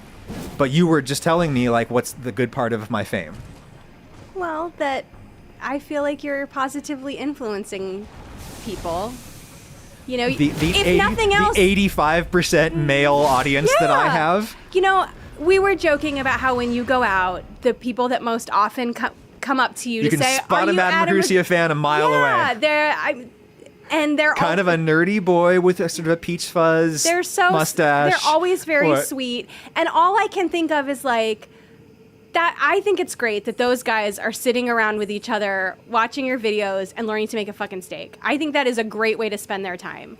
And then maybe, a lot of them will say, I made your thing for my mom, or I made your thing for my girlfriend, or my boyfriend, or whoever. And I just think, what a delightful legacy to leave, that you're teaching people to do things that they then use to show love to other people. I think that, and like, yeah, there's all the other shit that comes with being on the internet and all the arguments about whether or not you're doing it right or if you said the wrong thing. But like, if you sweep all that shit aside, what you have is a really nice version of masculinity, and you know, it's a worse mark to leave on the world. It could be worse, I guess, is what I'm saying. I appreciate that, honey. That's a very, very kind thing for you to say, and I feel like I should say something self-effacing right now. No. Sit in the sincerity. That's what we're working on, is you sitting in the sincerity. I don't want to sit in the sincerity. Yeah, we us dudes, we have to find ways to, if we want to, if we feel the call, indulge our deeply encoded dudedness in ways that are productive or at least not harmful. And I think like sitting around and studying like troop movements and formations and thinking about, well, if I was doing formation fighting, like, you know, would I be able to handle the pressure in the vanguard? Well, the cool thing about the Romans is that they only had to be in the vanguard for 6 minutes, and then they'd rotate back to the back line, and they get to wait and recharge both their shit.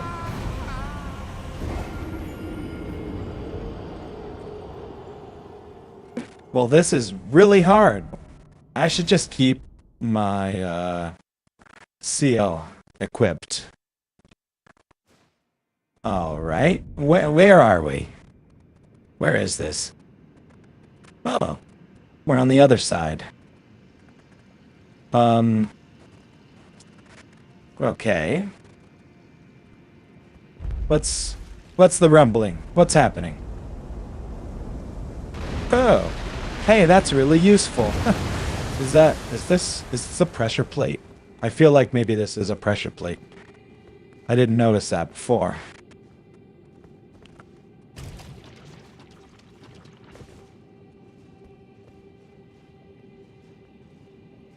I sure am glad that I have this sorcery.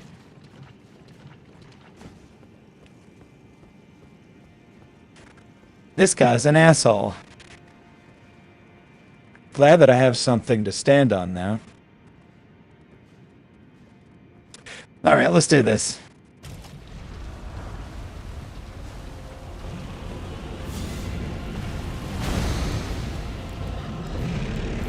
I bet I'm over leveled. I bet this will be no trouble at all. Ugh. Gotta learn the moves first, I guess. Alright. Alright. What you got?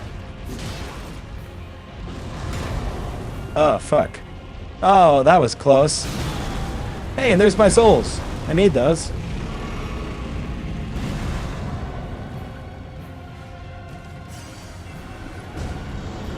Oh, fuck. Get up, get up. Fuck! I am dead. Alright, alright. That's what's up. I got you. Alright. Get rid of the podcast window. Let's focus fully on defeating this guy.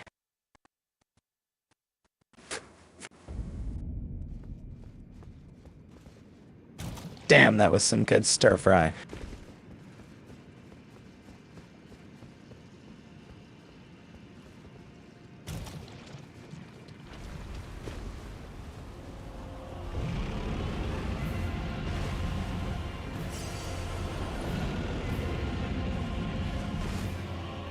Give me your best shot.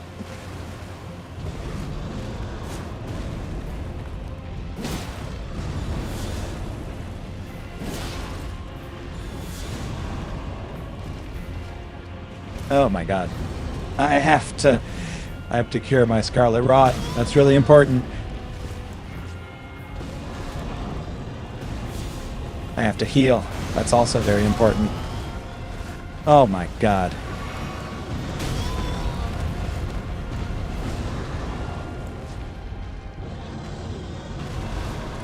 Alright, alright, alright. We're in a good place now. Just gotta stay away from the lake. Keep landing hits. Fuck. Get out of the lake, Jesus. Come on back. I don't have very much experience with these guys. Guess they kind of rake forward quite often. He doesn't have very much health. That's good. What are you doing all the way over there, boyo? Come on back.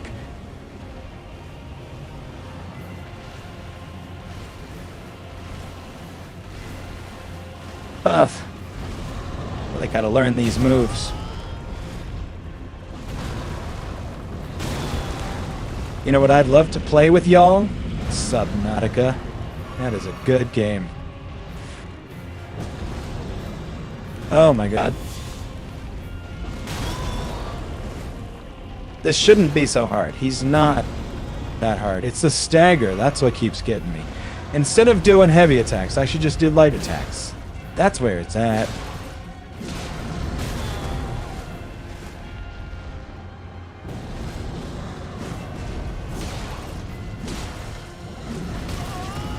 Alright, alright. Heal, heal, heal. Nice. Alright, one more. Literally one more. Come on back. Oh my god. That was close. Oh no. Are you serious right now? Are you serious right now? That is some bullshit. So upset right now. We were one hit away.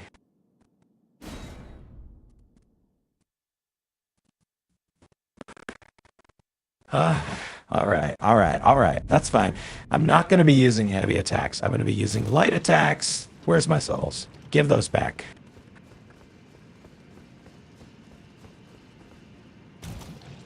He's not that hard. I just have to, know the moves. Stay away from the lake. Use light attacks instead of heavy attacks. He's got the cavernous belly like the trolls do. That's interesting. I wonder what that's about.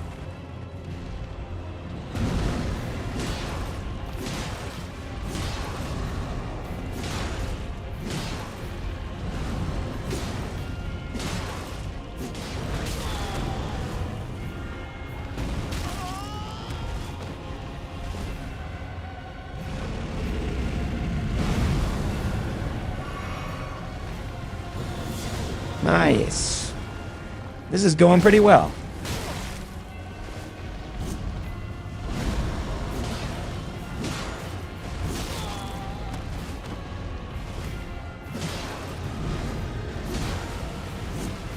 Gotta stay away from the lake.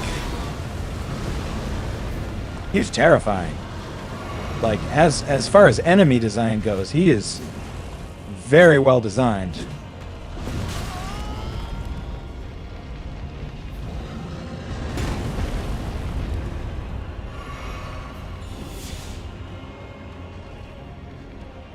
One more attack. Come on. One more. What are you doing over there? Get back here so I can kill you. Come on. Come on. Literally 1 HP. Yes. Fuck. No. Come on. That's what's up. We got him. We got him. We got him. Nice. Dragon Scale Blade. That's awesome. What is that?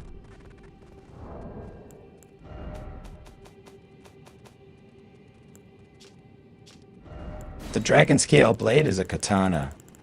With slash and piercing damage as an ice and lightning sword? That's cool.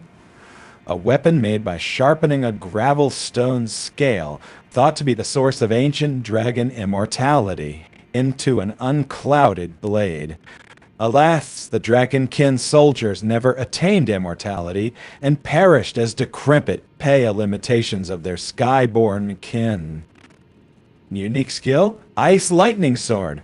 Calls down a bolt of ice lightning into the blade and brings it down upon a foe. The ice lightning effect will persist for a while. Well, that's extremely cool.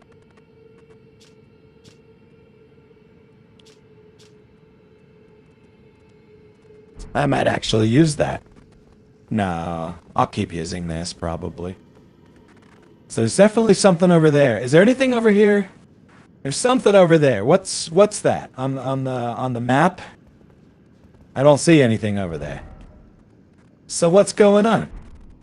Is there something or is it nothing? I'm gonna check it out. Adam! Adam! Where'd you go? Come on back. Physical stamina and their courage, and yes, anyway, like it's perfectly fine to put that energy into thinking about that, because through that you can then start learning about why was Roman urban planning better in a lot of ways than 21st century United States urban planning. What can we learn about that? Wow. People with absolutely no technology or knowledge of chemistry or anything were able to make mortared brick.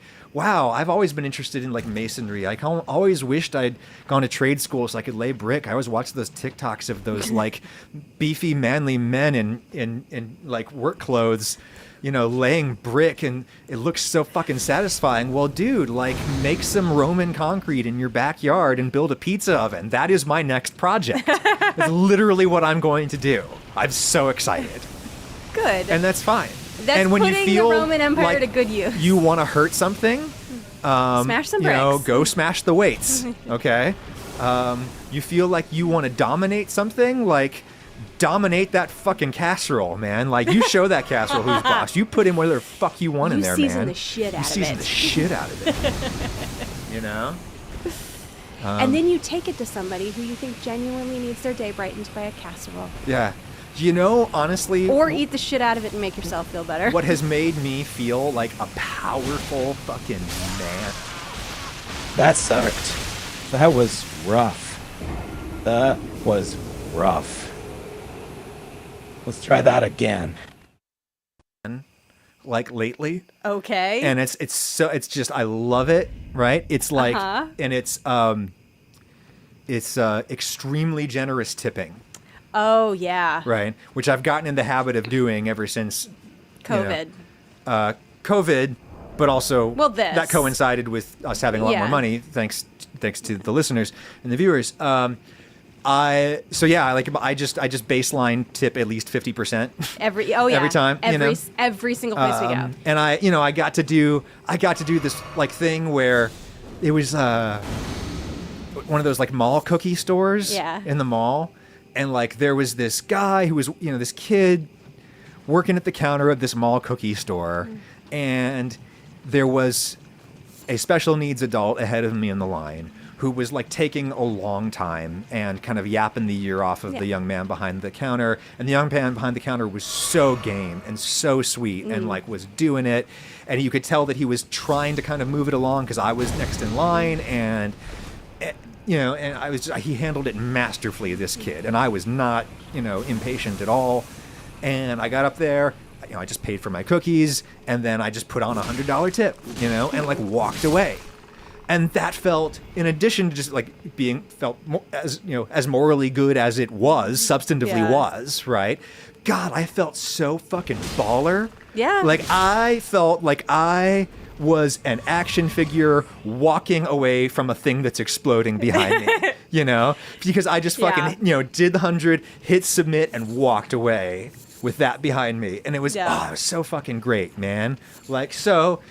Be a good tipper. That's a power move. Yeah. That's a total big dog thing. Can I just say... But it's good. I do not understand how there are celebrities in this world who are going out and patronizing any place, and if you're not tipping like this, what are you doing with your life? Lauren, for the listeners, was doing the Make It Rain international symbol for making it rain, yes. Because, we tip 50% on every single thing minimum, and then sometimes more especially if it seems like the server's real busy or having a hard time. I've gotten in the habit of just going to the bank and just getting 20s, and just I'm like Santa with fucking 20s. Just I take the kids to mini golf, 20 goes in the little cup, and then they're also give me the really nice, ball the next time, right? When we're trading in the tickets for all the prizes. All the prizes, They're like, yeah, they're you like- can have an extra piece of candy for the kids. Yeah. You don't have enough that's tickets right. for the sword. That's okay. They're gonna need the second sword if they're gonna sword fight, right? So just take the second sword, right? Like it's fucking awesome. Like,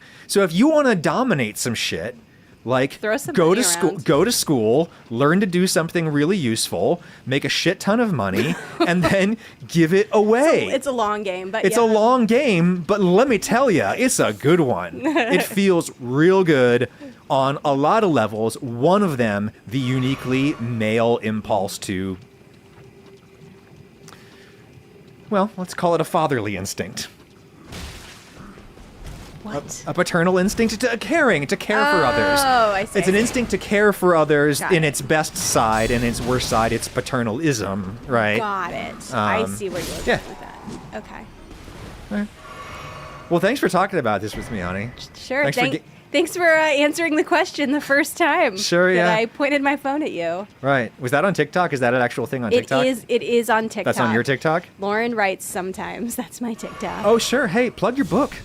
Oh, yeah, I have a book. It's called Sister of the Bride. It's out. We made a video. It's cool. Come on, tell people a little about it. They might have not seen it. Okay, it's an adult romance. It's an adult romantic comedy. It's a retelling of the movie Father of the Bride, but as a funny, sexy romance full of Spicy. dad jokes and lasagna. Yeah, it's doing quite well. I'm happy. Fantastic. People seem to be liking it. And where can they find it? You can buy the paperback wherever books are sold. As an ebook, it's available exclusively on Amazon and free in Kindle Unlimited if you're a Kindle Unlimited subscriber. Lauren Morrill, novelist, thank you for joining us.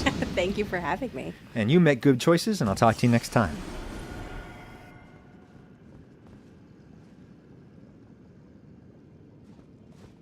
That was a nice episode. I liked the ending. I liked the part about tipping. That was fun. This Scarlet Lake, I swear, is just so annoying. The amount of damage it's doing. Oh, come on. Give me the item. Just, I want it. Oh, wow, okay. A smithing stone. Nice. This area sucks.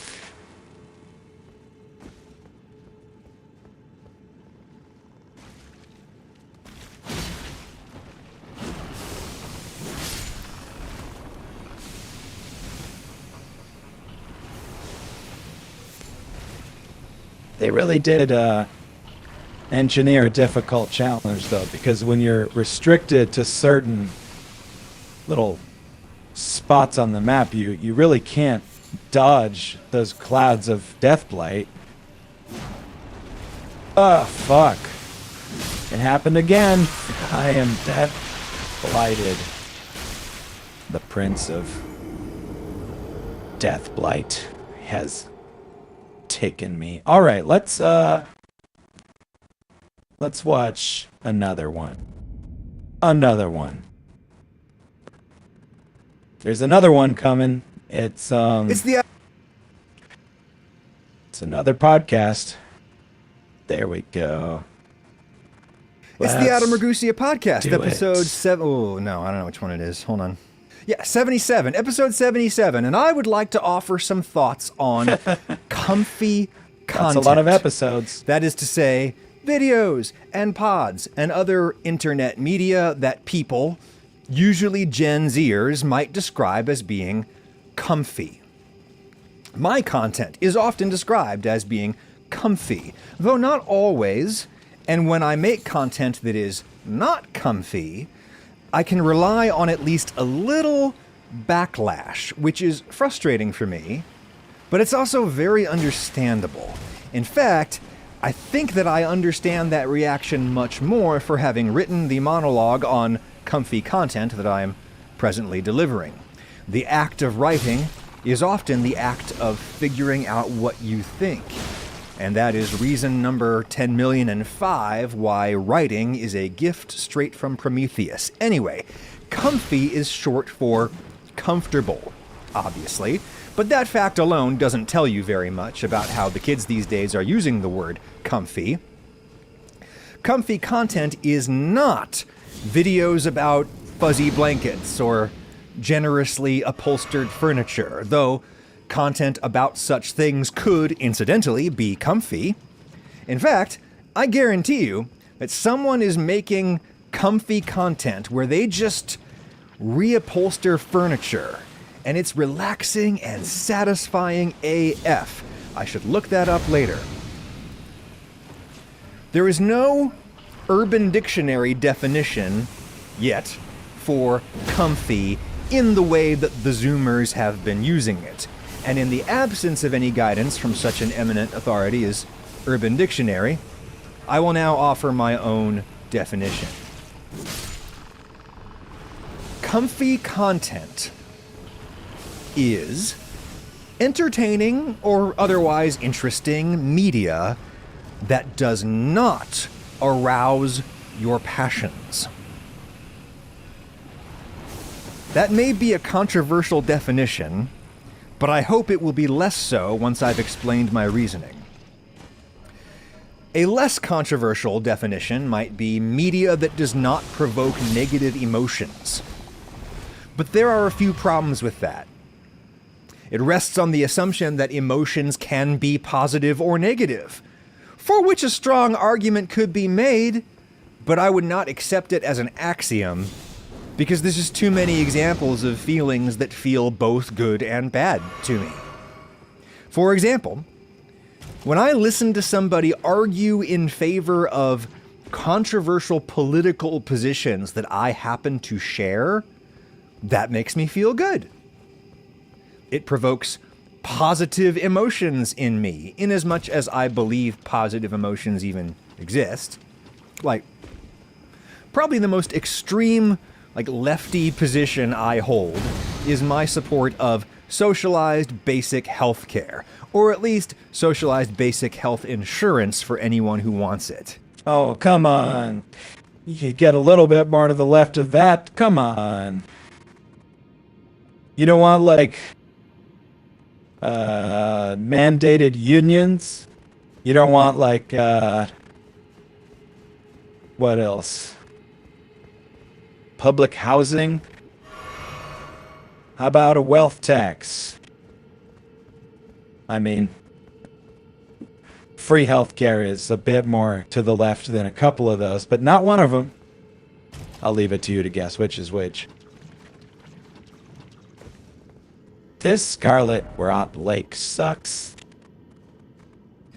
This is the moment when nearly everyone listening outside the United States is completely gobsmacked by the notion that this is considered an extreme lefty position within the United States, but it is. I deviate with the American left on any number of things, but when it comes to basic health care within the context of a highly developed economy, I'm quite convinced that free market principles are significantly inapplicable, and we just need something like Medicare for all. Anyway, there's this guy who makes YouTube shorts about the festering immorality of the U.S. health insurance industry. He goes by Dr. G on YouTube, but his last name is some unpronounceable Germanic string of seemingly random syllables. Dr. Glaucomflecken? Let's go with Dr. G. Anyway, Dr. G does these bitingly humorous Socratic dialogues in his vertical short-form social videos where he acts the part of an insurance company representative having a conversation with a doctor, whom Dr. G also plays, and the point of these little hypothetical dialogues is to illustrate the brazen evil of the U.S. health insurance business. I, obviously, could not be any more receptive to Dr. G's arguments. His arguments are squarely in line with my worldview and my values. Dr. G's videos make me feel good, at least in some way. Yes, they make me angry at the health insurance industry and the politicians who do its bidding. And anger is a bad emotion, in as much as I believe such a thing exists, but it's righteous anger. Dr. G's videos make me feel good because they implicitly flatter me. They tell me that I'm one of the good people on the right side of this important issue. And that makes me feel good about myself. And it makes me happy to see someone preaching the gospel so effectively to all of the unenlightened masses on the internet. That's how Dr. G's videos make me feel, in the immediate sense, but they are not comfy. Because I don't think righteous indignation is a comfortable feeling. Yes, it's much more comfortable than hearing someone argue a controversial position you disagree with. That's hella uncomfortable, hearing someone disagree with you, especially when they make an annoyingly strong argument. But a vociferous argument you do agree with is also uncomfortable. It's less uncomfortable, but it is also uncomfortable. Because it makes you angry at whomever the bad guys are in your mind. And it makes you angry at all the pagans on the internet who've yet to accept your little gospel. Anger can feel good, and it can feel less uncomfortable than other feelings, but it's still uncomfortable. If for no other reason, anger is uncomfortable because we know that anger is contagious. And if we get angry about something that's going to make other people angry in response, then conflict will ensue. If you've ever heard somebody making a controversial argument that you agreed with, but you were still like, oh no, dude, not here, not now, and you just wanted to sink into the floor, well then you know what I'm talking about.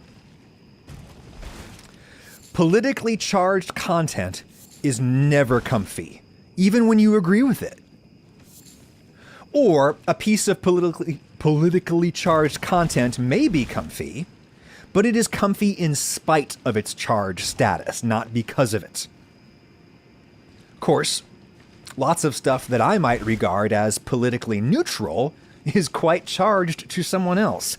But unless I hear from that person directly, I am blissfully unaware. And blissful ignorance is certainly conducive to comfort.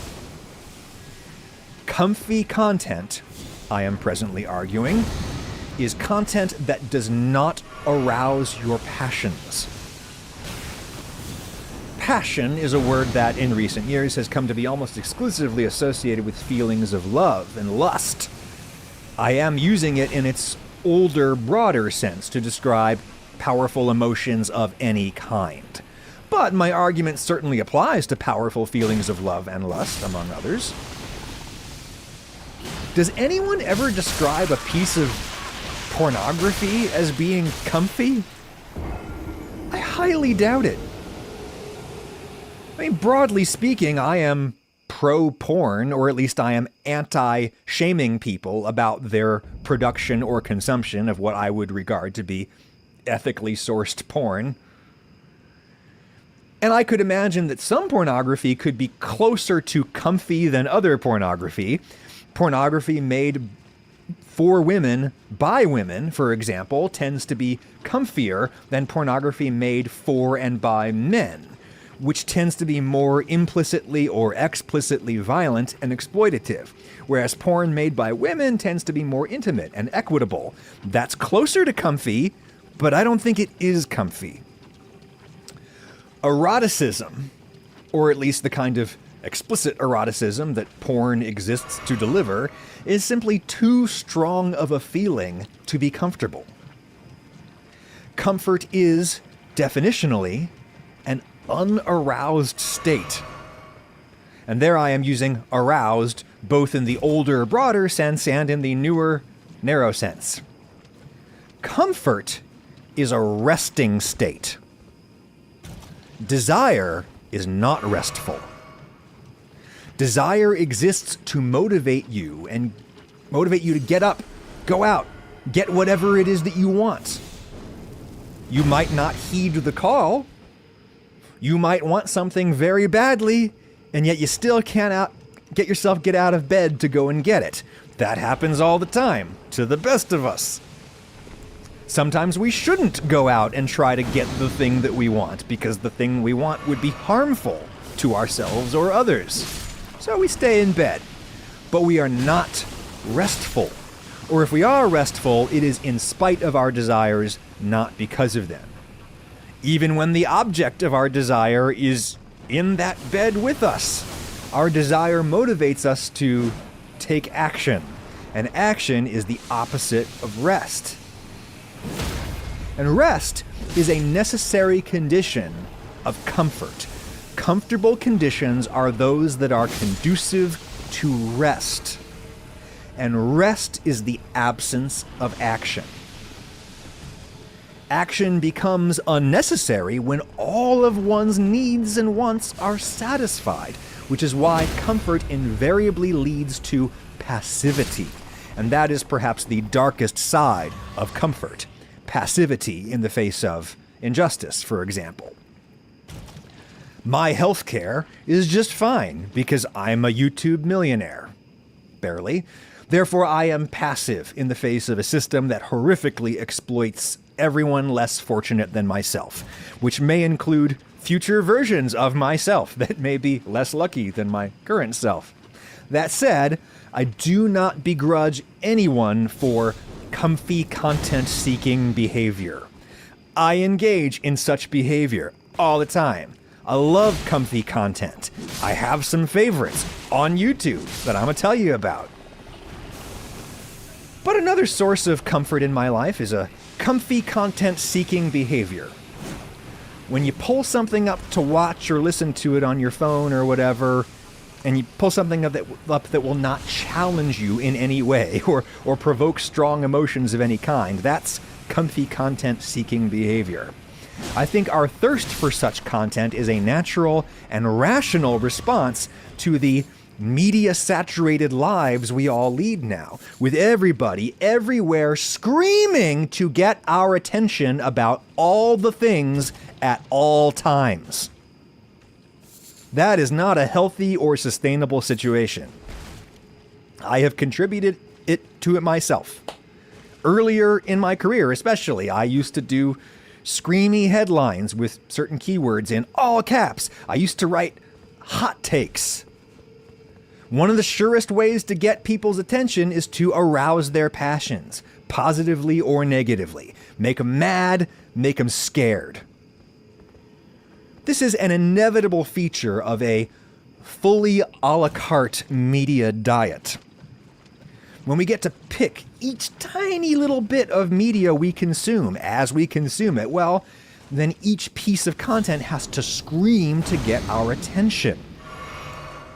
It wasn't so, or it was less so, back when I was a kid and we lived out in the woods where we could really only get 3 channels reliably via our television antenna. One of them was WPSX, since rechristened WPSU, the public television station licensed to Penn State University. Synchronous streaming video programming, as we used to have on television, definitely feels a lot of the same market forces and market pressures. Channels and shows still need to wave their arms to get attention, but they don't have to wave them as dramatically, because people just flip on a channel and then they leave it. And whatever the programmer programs, that's what you watch, within reason. Back when you only have 3 channels. Public television is particularly protected or insulated from market forces by virtue of its ostensibly non-profit, ostensibly government-subsidized economic model and its ostensible public service mission. And I reckon some of my earliest experiences with what would come to be called comfy content were with, like, public TV. This Old House and the New Yankee Workshop. Search those on YouTube if you've never watched. WGBH, the large and legendary public television station in Boston, has, since the late 1970s, produced these shows where mostly bland and inoffensive dudes with dopey Boston accents demonstrate carpentry and other building trades. I'm sure the idea initially was that, like, Norm Abram would show you how to build a cabinet and then you would build a cabinet, but it very quickly became carpentry as spectator sport. I'm not terribly interested in carpentry. I mean, I am now, increasingly, as I have entered that season of a man's life when he inexplicably becomes interested in carpentry, even if he wasn't before. I certainly wasn't interested in carpentry when I was 9 years old and watching the New Yankee Workshop on WPSX, but I watched it all the same because it was comfy. It was, perhaps, comfy precisely because I did not care about carpentry, and I was not trying to learn anything that I needed to know to actually make a cabinet myself. I have no intention of making a cabinet. I just like watching this bland man with his dopey Boston accent make a cabinet. Norm Abram is, as far as I can gather, actually regarded by people who know as like an actual master carpenter. Those projects are probably almost as effortless for him as they appear on TV. I just like watching somebody who knows what they're doing make something. Anything. If you make things and you're really good at it, I probably want to watch you do it. It's so soothing. And Norm Abram never came at you with like carpentry hot takes, like why I never use cut-in braces or one weird. I thought that the lake was draining, but I was just going, that's cool. We made a bridge. Oh shit.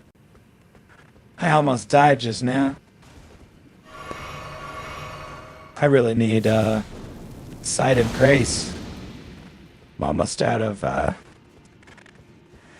crimson flasks. Trick to miter like a pro. I mean, I'm sure Norm Abram has some strong, controversial opinions on woodworking, but you wouldn't really know it from those shows. He just calmly explains what he's doing, why he's doing it, and how you can keep safe while you're doing it. I'm sure the WGBH lawyers were key in that show's constant emphasis on power tool safety, but through Norm's dopey Boston accent, it just came off as sincere, fatherly concern for the well-being of the viewer. The guy slowly and methodically and expertly builds beautiful things, and he seems to really care about me. Yet I don't really care about him or anything he's doing. I don't have strong feelings on woodworking either way. It does not arouse my passions. But it's mildly interesting and entertaining and satisfying, and it exudes typically mild-mannered, stoic, understated, some might say emotionally distant, New Englander kindness. That is comfy AF. Comfy content has any number of pre-internet precedents. Cozy mysteries. Lauren reminded me of those. Cozy mystery. That's a subcategory of crime fiction, where even though the story may revolve around something horrific like a murder, you know when you pick up a cozy mystery that you're not going to see the murder, there's no blood, you're not going to be made to deal with any of the really difficult social issues that are the root causes of violent crime or whatever. What you're going to do is you're going to watch probably a plucky lady detective cleverly uncover and assemble clues to break the case. Agatha Christie type stuff. Murder, She Wrote. Awesome. And process seems to be a prominent feature of comfy content. Watching somebody fix a problem or make something or solve a mystery one step at a time. You watch them go through the process. Something about the procession of a process is just comfy. Maybe because you know sort of what to expect. There's a formula. And then, of course, there were the cooking shows that I grew up with on public television. Jacques Pepin, Martin Yan, Julia Child goes without saying. When Martin Yan would make Mongolian beef on an episode of Yan Can Cook, he wasn't trying to show you some like new twist on Mongolian beef, some viral hack for Mongolian beef. He wasn't saying, oh,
That's a pretty good stopping point. My apologies, I was just talking, but I was muted. Yeah, fuck that location. Like the Scarlet Rot.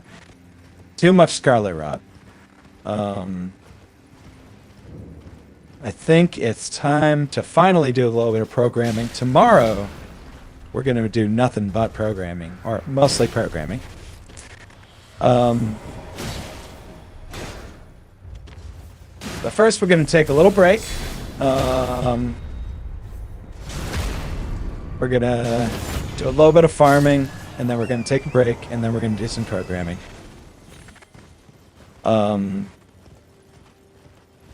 Yeah, we are about 6 farming runs away from the next level. But honestly, I can just do this one. Y'all aren't here. It's not like I'm doing anything innovative. Maybe 1 farming run.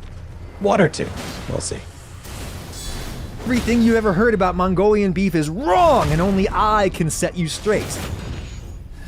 Martin Yan was just like, yeah. The mostly white people who watched public TV in the 1980s are probably familiar with this ostensibly Mongolian dish from their ostensibly Chinese restaurants, and I'm just going to show them how to make it, while being unthreateningly charming and inoffensively humorous. But are we sure that cooking shows fit my definition of comfy? Food arouses passions and desires, that's for sure. Desire is not restful, therefore it is not comfortable. If you watch something that makes you desperately want to eat something, well then that is not comfy. I mean, the content may be comfy, but it is comfy in spite of how hungry it has made you, not because of that. Food content that's really all about making you hungry and desirous of something fancy or exotic or otherwise hard to obtain. We have a term for that kind of content, right? Food porn, right? Food porn. And pornography, as we have previously established, is not comfy. Instructional food content is more comfy, I think, for several reasons. There's the methodical aspect, the process. Watching somebody make something step by step is inherently calming, assuming that it all goes reasonably well. And there's great satisfaction in watching something come together through no effort of your own. And there's great satisfaction in seeing a goal achieved, which you can generally only reliably do if you're talking about like a small, short-term, low-stakes goal, like the preparation of a plate of food. There's also the mood, the affect of kind concern for the viewer's well-being. If I am ostensibly teaching you how to make something, that implies that I care about you and what you eat, and I care about your ability to make what you want to eat, and I care enough to try to set you up for success as best as possible. That feels good to the viewer, even if the viewer never intends to actually cook what I'm showing them how to cook. Indeed, instructional content that's too instructional is not comfy. See actual training videos used in actual professional training situations, when the video actually has to make sure that the viewer will actually be able to do the thing themselves. Then it all gets a lot less casual, and it gets a lot less fun and a lot less breezy. Everything slows down and it starts to feel like school, because it is. Comfy food content is neither too porny, nor is it too didactic. It's just a person making a thing. Maybe so other people can make something similar, or maybe not. It doesn't really matter. Nothing of great consequence could possibly be comfy. Comfy things are inherently, relatively, inconsequential. Comfy content is inherently trivial. If it's important, it can't be comfy because important things provoke strong feelings. When we go looking for comfy content, we are not looking to feel anything intense. And I am not shaming anyone for that. It is a natural and rational and right response for a person in today's media ecosystem to seek out stuff that isn't shouting at them. My content often sits at the edge of comfiness. I deal in lots of stuff that doesn't really matter, but I deal in some stuff that matters, a little, and some stuff that matters a whole lot. And I get how that threatens the bond of trust that I have with my audience. If someone comes to me because they want to see the doughy, beardy guy make soup by just chopping up random vegetables and boiling them, well, I get that their trust may be shaken if in the next week's video I talk to them about how, the fertilizer supply chains that make those vegetables possible are totally unsustainable, and a lot of the people who pick those vegetables are terribly exploited, etc. I get how that shakes our bond of trust, because I have been experiencing that same feeling lately with one of my favorite comfy content creators at the moment, and that is Father Fish. Father Fish on YouTube. Look him up. I honestly have trouble thinking about anything other than aquaria at the moment. All I want to do is work on my fish tanks and watch videos about other people's fish tanks. Lauren has this theory about why the sort of guy like me is so into fish tanks. Well, fish keeping is the term used by hardcore fish tank people, fish keeping. My wife says that fish keeping is all sciencey and nerdy, and yet it contains just enough nurturing to scratch the mildest paternal itch. Fish keeping gives a guy like me the opportunity to care and provide for a smaller, more vulnerable living thing without having to do any real emotional labor or commit to anything or really bond with anyone or anything. And I get to use my chemistry set while I'm doing it. So yeah, lots of nerdy dudes with intimacy issues keep fish tanks.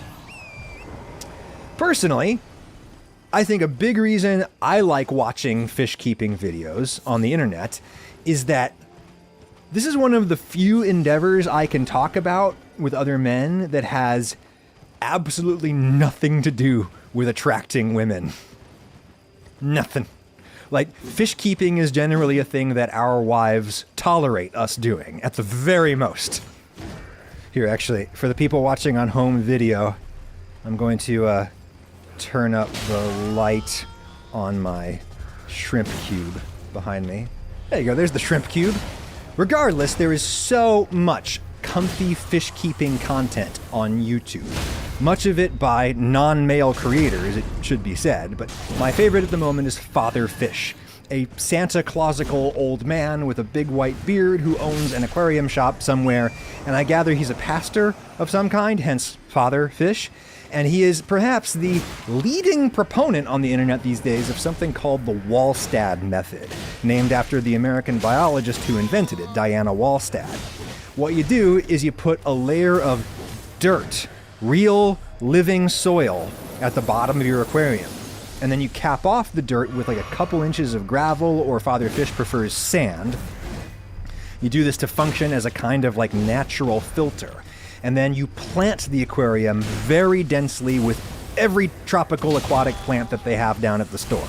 And then you stock the aquarium with fewer and smaller fish than will be your instinct to buy, and then you basically leave it alone. You might use a small mechanical pump-driven filter or bubbler of some kind, or you might not even need that. And you don't do constant water changes, just a little water change here and there, mostly to replenish dissolved minerals and such. You don't vacuum all the fish poop out of the gravel every week. You just leave it and you let it become a self-sufficient, balanced ecosystem where bacteria in the substrate, the dirt and the sand, the bacteria break down all the dangerous nitrogen compounds from the fish poop and they turn it into plant food, and the plants do the rest. With the Father Fish adaptation of the Wallstad method, you might feed your fish very little or perhaps not at all. and they eat the plants and or the algae and or the bacterial biofilm that's on the plants, and you just leave the tank alone. Let it become a real ecosystem. Wallstad method is not nearly as easy as it sounds, but it can be real easy and really effective. And Father Fish promotes it for a number of reasons, but the biggest one is peace. Father Fish says stuff like, the point of an aquarium is to create a place of peace for both you and for the fish. Most of the kinds of fish that we keep in aquaria do not naturally swim out in open water, and therefore they do not want to be in a nearly empty aquarium where they can easily be seen and displayed. Most freshwater aquarium fish want to spend their days weaving in and out of a dense forest of plants where they feel nourished and nurtured and, most importantly, safe from predators. Fish in a Wallstad-type tank often move much more slowly. We're used to seeing aquarium fish flutter around all over the place, and it looks beautiful, but it's because they're panicking. They want to be safe in among the rocks and the driftwood and the plants. And the plants, incidentally, serve as nature's aquarium filter. If you plant a lot of them, and you don't keep too many fish in one tank. Father Fish love to talk about how bacteria are good. A Wallstad-type tank is dependent on nitrogen-eating bacteria. Conventional aquarists often are super nervous about microorganisms of any kind, super scared to introduce germs into the tank, etc., for fear of introducing disease. Father Fish is always saying, no, it's all part of the web of life. Problems happen when the web of life is out of balance. You are part of that web, Father Fish always says. You are part of the ecosystem too. Don't forget that. The germs on the hand that you use to plunge plants into your substrate, that's all part of the web of life. And as much as Father Fish loves fish, he obviously loves people much more. He is a humanist. He understands that the primary function of an aquarium is not to house poor unhoused fish, but it is to make people happy, to give people a feeling of peace by creating a peaceful aquatic ecosystem for us to observe and enjoy and be fascinated by all the weird natural fish behavior that fish do when we give them something close to a natural environment. It's all about creating peace for ourselves. I find this kind of talk so relaxing, reassuring, and comfy. But Father Fish also has sort of a dark side. Father Fish is angry at the aquarium industrial complex that emphasizes electronic gear and bottles of exotic chemicals as the key to successful fish keeping, because these are the things the industry can sell to us. Industry can't sell us dirt. Well, they try. Father Fish is angry at fish keepers who keep fish that are too big to be in an aquarium, or they keep far too many fish in an aquarium because they treat their aquarium as a decorative object rather than a home. Father Fish is good at controlling his anger and voicing it with kindness, always kindness. But you can feel that anger bubbling, as it were, just below the surface. It's righteous anger, but any kind of anger is not comfy. Any kind of controversy is not comfy. Disagreement, dissatisfaction, not comfy. And on some level, I think I feel betrayed when Father Fish goes from talking about biological peace, love, and understanding to decrying the evils of Petco and the like. Now that's a me problem, not a Father Fish problem. I want Father Fish to keep preaching this gospel because it is righteous. But at the same time, I know how it feels kind of bad when you go to a content creator for comfort and they serve you something else. This is why the most consistently, reliably comfy content is inconsequential, unimportant, trivial. There are very few important topics that people don't disagree over passionately. and it's important that we all engage with the important stuff, but not all the time. Modern life shoves our faces in the important stuff all the time, and this taxes us on every level. It taxes our patience and our empathy. It was much easier to love thy neighbor as thyself when thy only had like 3 other neighbor families in the same valley where you all farmed and lived your entire lives, cradle to grave. Christian charity, or Muslim charity, or whatever kind of ancient concept of charity you're talking about, was much easier to embody back when most individuals would only be called upon to be charitable to like the few other living humans within a day's walk. Now, with money and the internet, I could help alleviate the suffering of nearly any human being on this planet. But I can't possibly care for that many people. I can't possibly love all the other 8.1 billion people in this world as much as I love myself and my immediate family. No person can be stretched that thin, financially or emotionally. I can't get righteously angry about all the things I should be righteously angry about. That is an unnatural, unsustainable way for any intelligent organism to live. How we adopt ancient concepts of charity for a modern, interconnected world, well, I really have no idea.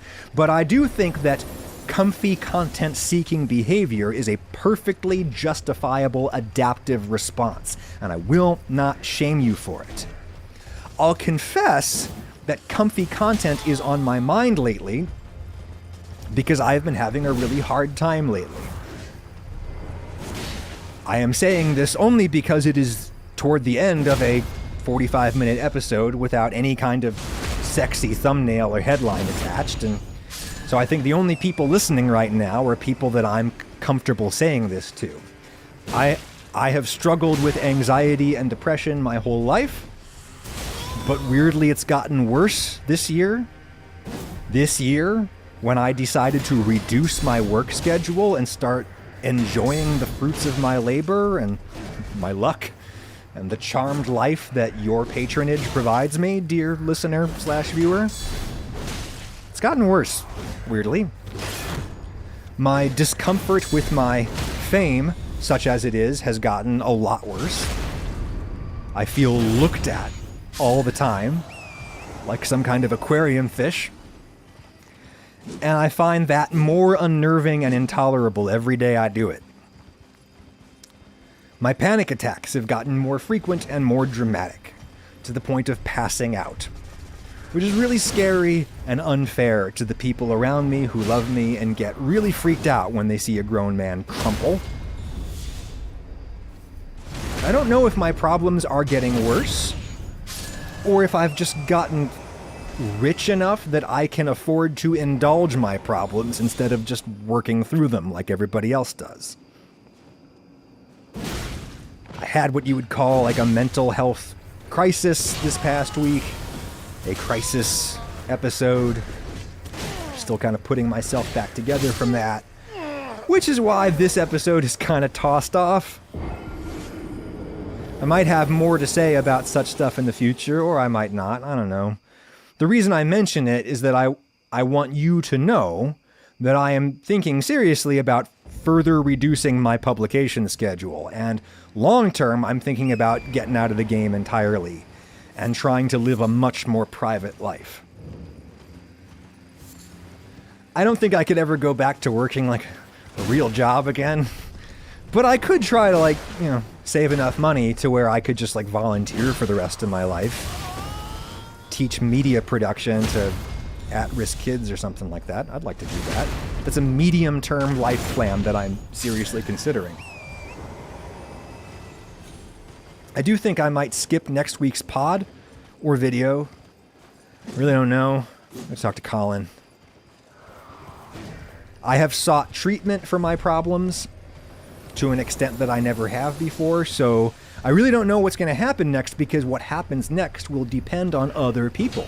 It will depend on the input of my wellness support team, such as it is. They might have thoughts. I honestly don't want to talk about any of this, but I feel that you, the few people who are still listening, deserve to know what's up and why the comfort that I perhaps provide you to help you cope with your problems, it might not always be on tap where you expect it going forward.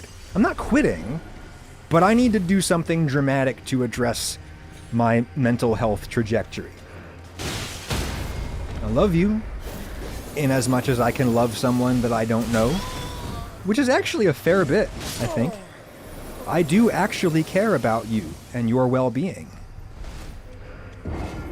Comfy content is in the eye of the beholder, but if your version of comfy is similar to mine, well, and if you need some comfort, let me recommend another fish guy on YouTube. Cow Turtle. Search Cow Turtle, one word, on YouTube.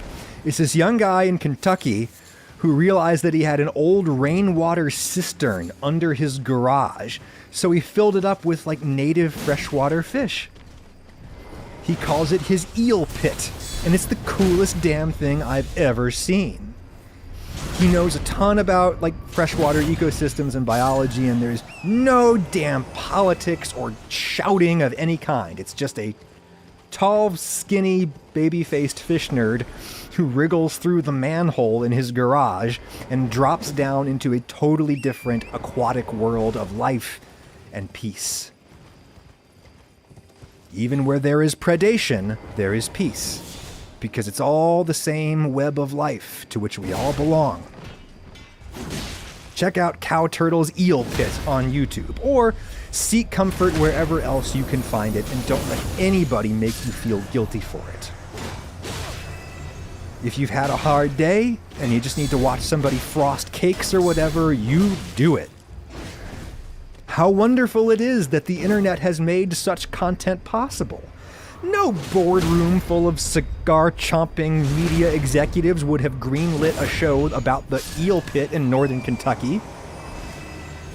We talk a lot of trash about the internet, but let's give credit where it's due. It gave us the eel pit. Make good choices.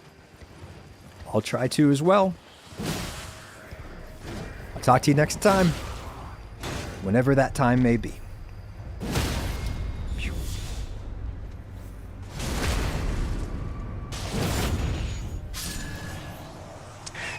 Adam, I love you too. Adam, I hope you're gonna be okay. He's a good guy, you know? And he deserves peace, and he deserves happiness. Even if that means, you know, taking a break or quitting entirely. Or not quitting, as he put it, but moving on. I feel like maybe I'm out of time tonight. Might be bedtime for me. Didn't end up programming after all. That's alright. That's a nice note to end on.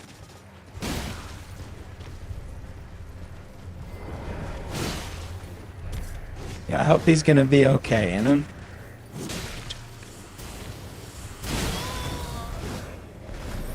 I'm just gonna finish up this run, and then we're gonna stop the stream.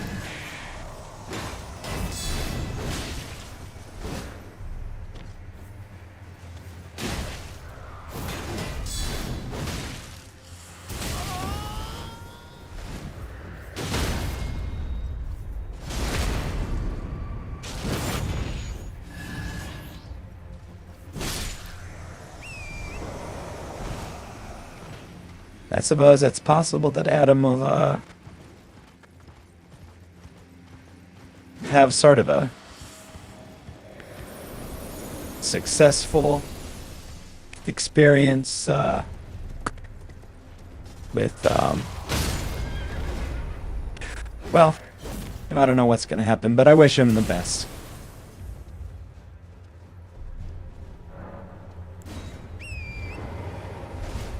If I was ever in that position, I would certainly reserve the right to move on. You know, I'm probably not going to be streaming forever. I'm definitely not going to be streaming forever.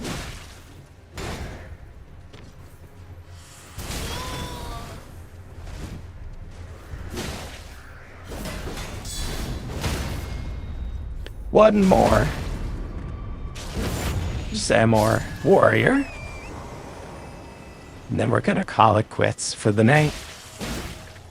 But we're gonna pick it right back up first thing in the morning. And I do mean first thing. It's gonna be quite early.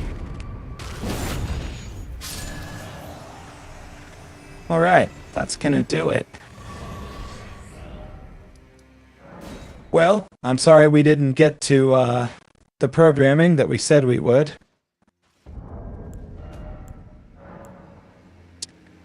But we'll make up for it tomorrow. I sincerely appreciate you for watching. Please consider subscribing. We're going to be doing lots of cool programming and gaming. Maybe a little bit of political content. Excuse me. Yeah. Thank you so much. And I will talk to you later. Take it easy. Bye.